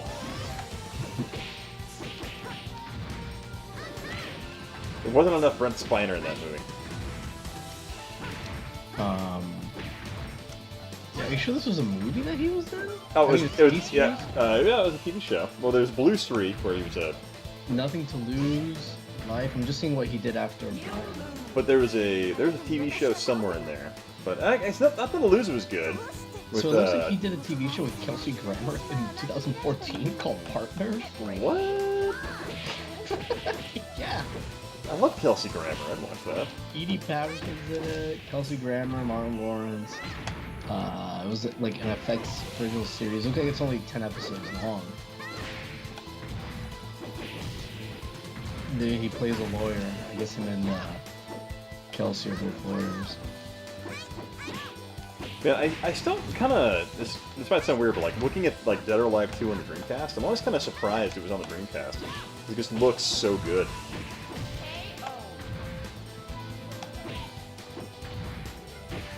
Yeah, it does. Jim Carrey made a comeback with the Sonic movie. We need Will Smith to make a comeback with the Golden Axe movie. I don't know, man. Will Smith, like, I don't know. I get like Tom Cruise vibes from him in his interviews. Yeah, I can see that. Now, I will say, I would love to be so rich and out of touch. I would welcome it. Yeah, I would just... That'd be great. You're just like, man, I had the worst day today. Because, like, a valet didn't bring the car around, so I was, like, a minute late, and... Yeah, that'd be great. Like, if my channel ever got, like, to 1 million subscribers, I would just start wearing, like, the most ridiculous outfits. just a big gold chain with a lion head medallion on it. Something like... So he said, "How about we bring Shaq back to Hollywood? A Shaq for movie." Honestly, that could be fun because Shaq's such a ham. You know, the funny thing is, Shaq is actually like seems like a pretty funny guy. Like in terms of like his self-awareness. And you know what? Like he was I would say good in Blue Chips. I don't know if you ever saw that. No, but I have seen the movie Steel. Okay, right. Not a good example of. No, Shaq was surprisingly good in Chips. Blue Chips, excuse me. Like a basketball movie. Oh, okay. Nick Nolte, I think, maybe. Oh, yeah, I remember that movie. Whatever happened to Nick Nolte? Like, I know he did the voice acting for the Mandalorian show. Oh, so Nick Nolte did a movie with Shaq called Blue Chips, and then that was it. That's what happened. that was the last thing he did. Vin Diesel makes a comeback with the super hang-on. Oh, who would be the Space Harrier guy? Like, who would be the guy in that one? Maybe Tom Cruise doing his own stunts. Just like, for this movie, we had to strap this vacuum cleaner-looking device and drag me while a United States Marine Corps Harrier jump jet pulled me at Mach 1 going forward in order to get the realistic-looking shot while they threw rocks at me. Right. He's like, jeez. You're right. There's like a 30-minute behind-the-scenes shot of him getting with the production staff about the jeans. His jeans, it's gonna be right. Then he like laughs maniacally and casually. Nigga, too serious. Just like the all teeth thing he does. It's like.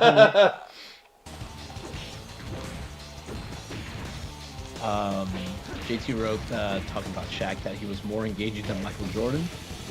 Seventh Beetle of Doom wrote Sonic movie reference to Yakuza, Smash Brothers, and Street of Rage. Why not Shaq and House of the Dead movie reboot as Agent G? Okay, that sounds great actually. Wait, what? He said, why not Shaq in a House of the Dead movie reboot as Agent G? I'd watch that. Nah. I'd watch that. Dude, actually, a Streets of Rage movie could be fun. Like if they did it like, kind of like how they're doing the new Wonder Woman movie, like set in the mid '80s or something. Oh yeah, that would be kind of cool actually. Or mid '80s or like late '80s, I guess technically. So one thing I'm confused about. So they're doing the thing where they are. It's been the mid '80s. So like, is this DC cinematic universe over? Like, are they done? Like, are they never coming back? Yeah, because it's clearly like the freaking. They have no plan, right? Yeah, the freaking Justice League. Yeah, like they have no idea. They're like, well, Aquaman did okay, Wonder Woman's doing great, so we're gonna go down that line, and then never make another Superman movie and recast Batman. And make standalone Joker movies that are set 4 decades before. Yeah, I think they're just like, oh, what script sounds like it might be okay. And then they're like, how can we fuck it up? Yeah, pick Ryu and do spam flying kicks. Yeah, I think Rex is right. He said just like with their comics, DC would just hit the history eraser button and reset everything. I think that they're in real danger of not even being able to do that because they're doing so many variations of characters that don't exist within like any main universe now that like even when they reset things, like it'll have no meaning, Yeah. At least like their movies, I'm sorry, their TV shows like are cohesive. Yeah. Did you watch Shazam? No. I really enjoyed Shazam. I thought it was actually a really fun movie, but like it actually linked to Superman, but I don't know, it was interesting. Yeah, I saw like that end scene. Yeah, like I really enjoyed that one. There's a DC extended universe news to me. Rex said watch Kazam.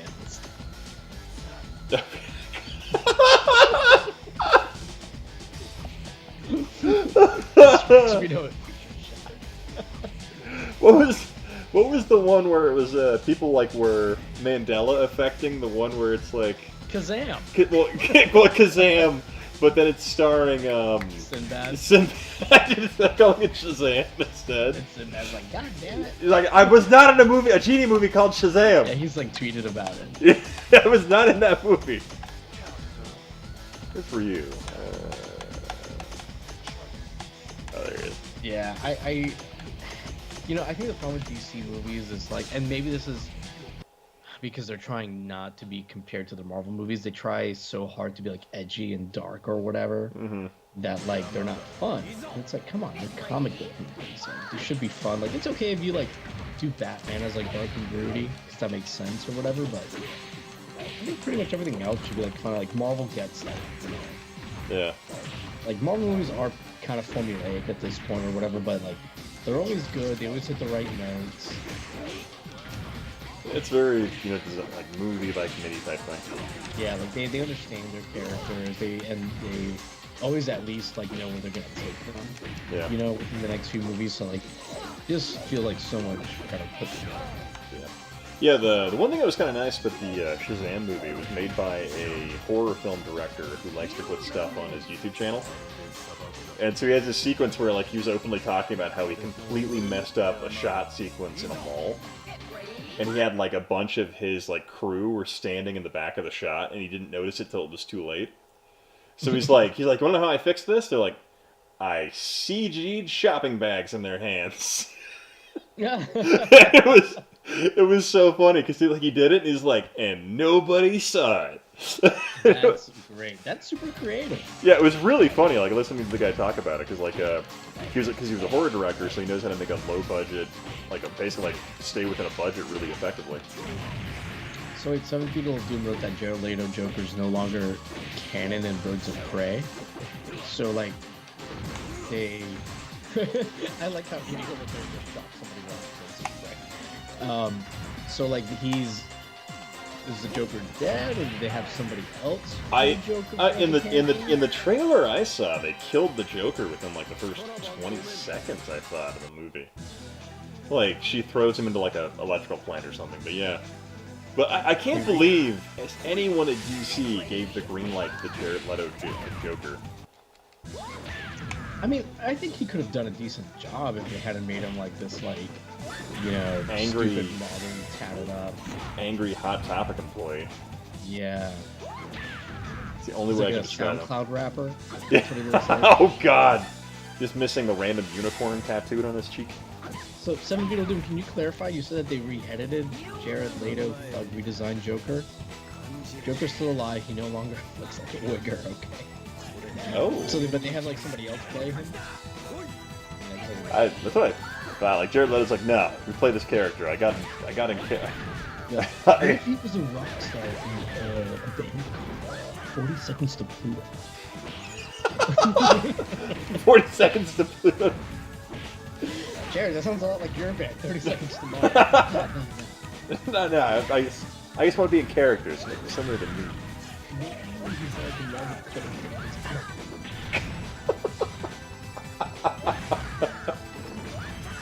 I can't even remember if that was like a love interest in that show. I don't know. The only two things I liked Jared Leto in was when he gets murdered with the axe in American Psycho. I thought he did a great job in that scene, and then in Lord of War, I thought he did a decent job. Hold on, I gotta go see this. Oh god.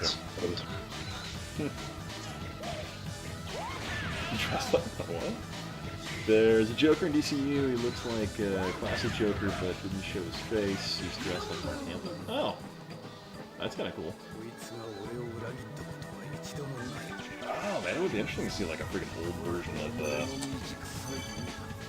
Joker. I'm really curious to see if they're. Because I mean, like, what the Joaquin Phoenix Joker movie made like what, $800, $900 million, something like that. So they're probably gonna push him to make a sequel of some type. Would be my thought. Yeah. I'd be curious to see where they take that story if they do.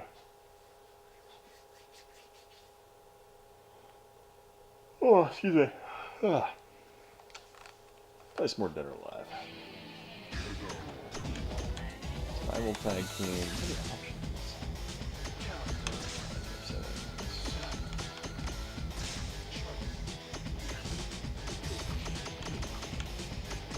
Oh god, things go to my age.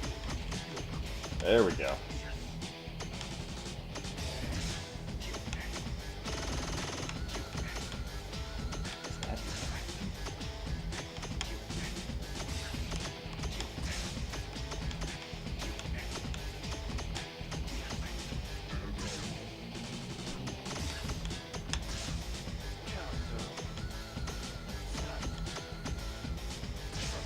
Listen, you know. I do have Sonic Adventures. Yeah, I had started the stream playing Sonic Adventure 2 actually for a bit.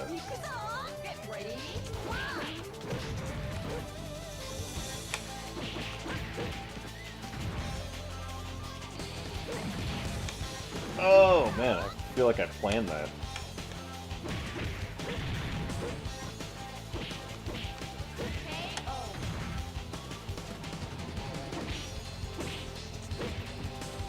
Robert Patterson hinted they want Phoenix Joker. Oh, really? I'd be curious to see that. I guess... I don't know, I found myself wondering if Robert Patterson's going to do a decent job or what. Oh. Wow.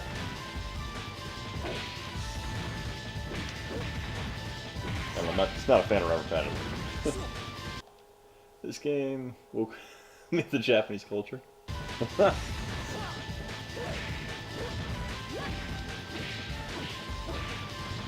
Oh god. Ugh. Ugh. My neck is broken there, for sure. Years ago there was an animated Batman movie. Oh, I did check that out. That sounds pretty great.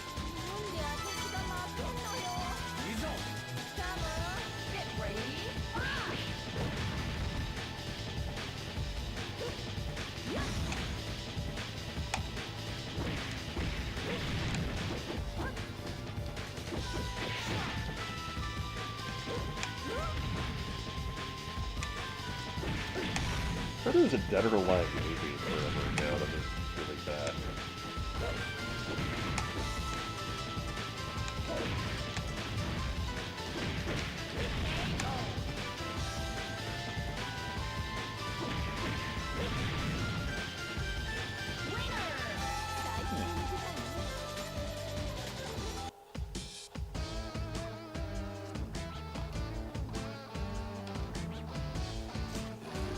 Sorry about that. Oh. The dog was, I don't know, barking at one of the cats for some reason.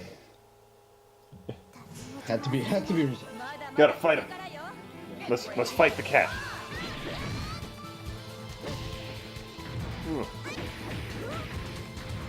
You haven't seen Joker yet, right? No, and I'm not going to see it. Yeah, I thought it was an interesting film. Like in terms of it's a very pretty movie. I feel like there wasn't a lot of substance there, but that's okay. Probably not too much longer, John. I've already been going for close to 3 hours, so.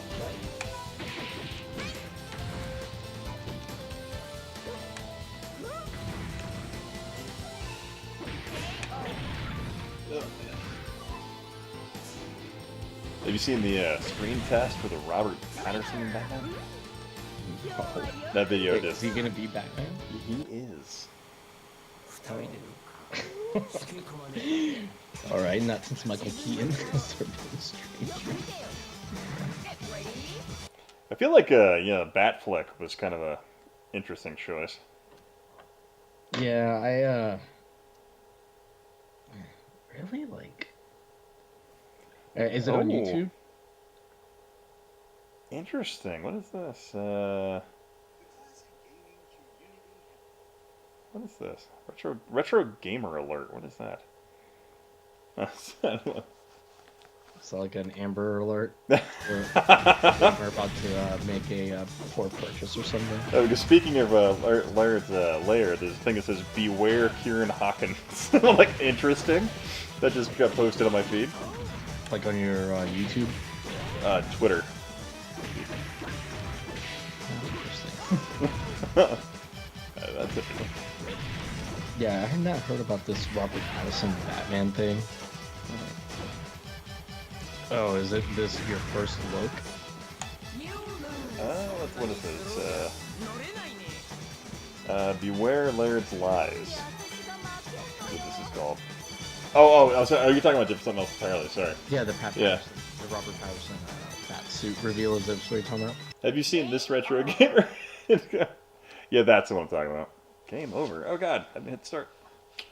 Alright, we're going to play Sonic Adventure for a minute. The first one, because that one's pretty fun.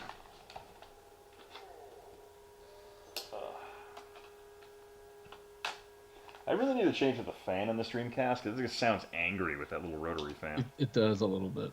Yeah. I'm not sure. God, this bat symbol on his, chest is so, aggro. Stupid, man. DC's so fucking dumb. I mean, I don't know, they're really hit or miss sometimes. Mostly miss. Yeah. I don't know. I liked the Superman Man of Steel movie, but I really did not like Batman vs Superman or Justice League. I thought those were just terrible. Yeah.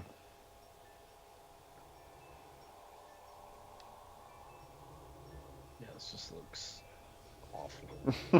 It's terrible.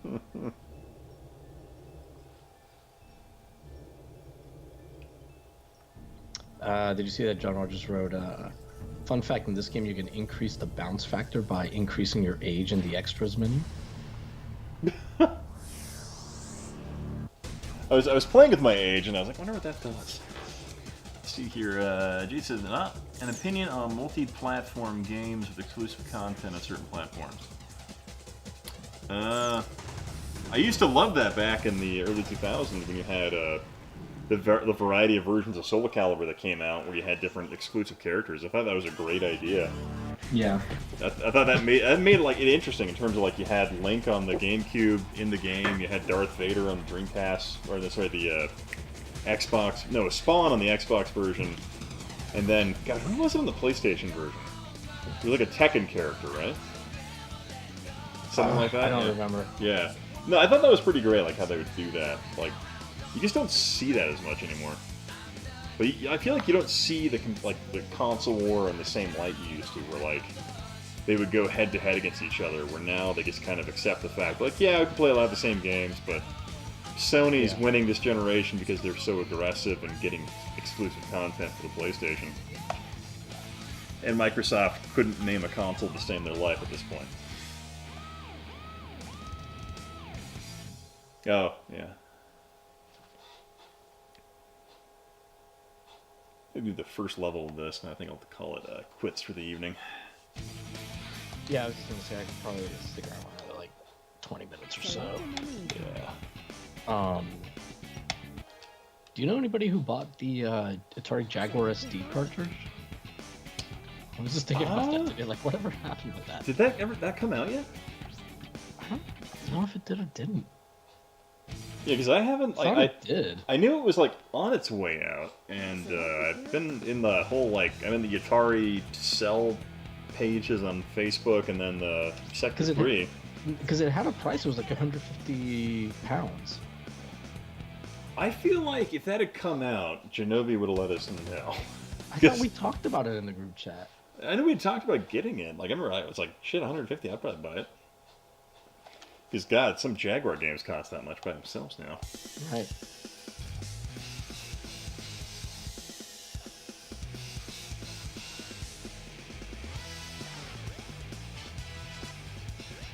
I don't know. Yeah, I'm looking at the guy's page. Oh yeah, I actually meant to like search for this before Kieran Hawk.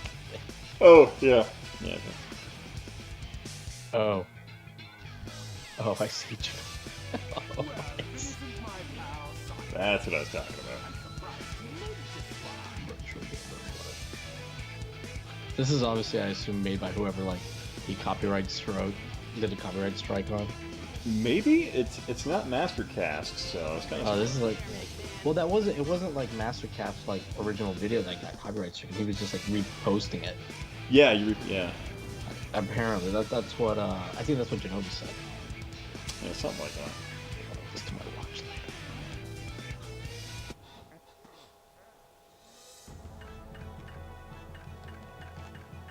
God, man, so much drama lately in the retro gaming quote-unquote community. Yeah, it's kind of like you follow JT, you're just guaranteed to see it, it seems. Yeah. I mean, I can't lie. I've been having fun reading about it and seeing the back and forth on Twitter and stuff. Yeah. No, God, some of the stuff going on with, like, 8-Bit Eric and that whole thing, I'm like, what is going on with this? I think tonight they might have done a podcast together. Talking about an 8-bit and Smash. Yeah. Let me look up old Smasher here.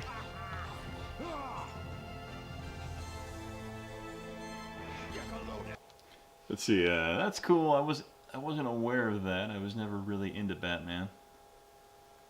Then I was in Spider-Man. Fair enough.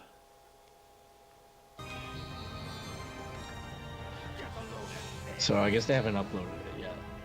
But yeah, it's a intense conversation. It's supposed to be up tomorrow, I guess. Oh god. Died. Interesting. I'm honestly surprised, like, 8-Bit Eric, like, because I think 8-Bit Eric has like a pretty large channel, I think. Yeah, I think he's got like 50K followers or something like that. Yeah, I know he's not like, yeah, oh wow, he has more than I thought, almost 62,000. Oh wow. So I'm a little surprised he's even acknowledged, like, even if he's like, you know, JT's getting under his skin or he feels legitimately wrong. I don't even know what, you know, they're upset with each other about right now. Well, I read some of that Twitter feud they were having, and it seems like there was somebody they were hanging out with that was like doxing and sending stuff to people. Yeah, I couldn't quite like figure out like what the root cause of it was. Yeah. Because there's like so many other things now that they seem to like have taken issue with, but I will say, like, Eric has always been, like, I've talked to him a few times about, like, a few other things, like, with the DM and stuff, and he's always been, like, super cool with me. I mean, but honestly, so has Smash. I have no problem with either of them. Like, I'm just surprised, like, because if I was Eric, I'd just ignore it. Just because of how much bigger his channel is. Although Smash isn't that small anymore. I think he's got, like, 12. Yeah. He got a couple hundred more subscribers after this whole drama started blowing off. Yeah. Let's hear. Someone said, "Isn't there a drama with NES games selling at auction, and it isn't, and like insider trading and stuff?" Huh. Oh, isn't that like? Isn't there some weird sketchy stuff going on with those like those auction validation folks, where like they're the only source for authentication or something along those lines? Well, yeah, they just named themselves as like the source for like. Yes. Dude, something. Somebody. Sorry, go ahead. No, you had, yeah. Somebody messaged me that they bought like an authenticated like expand from them, or like one that they had like quote unquote authenticated or whatever, and they paid like $350. I was like, why? Yeah. It's like, like it's not worth that, you know. I was just glad I got one for $10. Yeah, dude, that was a real rare find at that point. Because I mean, the prices like on eBay and stuff like have kind of come back down to normal. Oh my god! Since the video, they're still higher than they used to be, but like they're not running like 200 plus like when the video came out and stuff. Yeah, I remember like when you were making your video, I'm like, God, I need to buy one now before your video comes out because the price is gonna get stupid. So let me see here, like a standalone, because the one that you bought for $10 was a Genesis one, standalone, no box. Yeah. I see on eBay $30 is the cheapest. Someone is selling a Super Nintendo inbox for $220. Ooh. But so I guess some of these prices are, some of them are still a little expensive.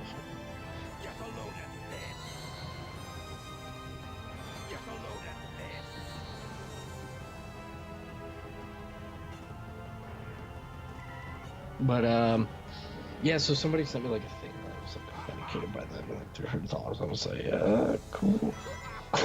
Yeah, I mean, like as long as you're happy with the product you're getting, but that's kind of. I feel like for maybe like a game that's functional, but the X-Band. Yeah, I mean, so the Retro.live guys do have instructions for you to like set up your own server and stuff if you really want to go through all that trouble and yada yada yada. But it's like, why would you do that? Like somebody else. Like the only reason to do that is if you're gonna like have that server up all the time and like have other people with X-Bands join. You know what I mean? Like. Oh. Yeah, it doesn't make a ton of sense. Yeah. Catch up with the chat here. Rex Gordon said in almost every iteration, the penny is a memento from Batman's encounter. Oh, he's talking about somebody else.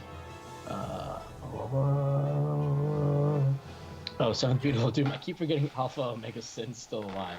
I thought he was dead 2 years ago. Yeah, he doesn't make a lot of content anymore. Yeah. Let's see. I said, what do you say? Wanna inherited auctions? I think it's legit over. Oh, interesting. Oh, are you talking about where they seem pretty genuine? Yeah, well, I think I'm going to go ahead and end the stream here. I've been going close to 3 hours. So definitely want to thank everybody for hanging out in the chat as long as you have, and hope you guys have a fantastic day or evening, or whatever you're doing. If you aren't aware of who else was in the chat with me, this is Yahels from Wrestle with Gaming. Fantastic channel. If you haven't seen him, I highly suggest going and checking his content out. It's great stuff. Thanks, man. Oh, I did want to just reply really quickly to John Rogers, who was asking about like if I would wrestle Richard Parliament. That's like Top Hat Gaming Man. Oh, yeah. His character. I mean, I would. We've kind of like talked about it here and there on Twitter a little bit in tweets and stuff. And I'm sure if we didn't live like in different countries, we would make it happen. But it's probably never gonna happen. Well, he does travel a lot, so maybe one day. Yeah, he does. Yeah, maybe if he visits the States, we'll set it up. We'll set something up. Yeah. But all right, guys. Definitely want to thank you guys for hanging out. You have a great night. Night, guys.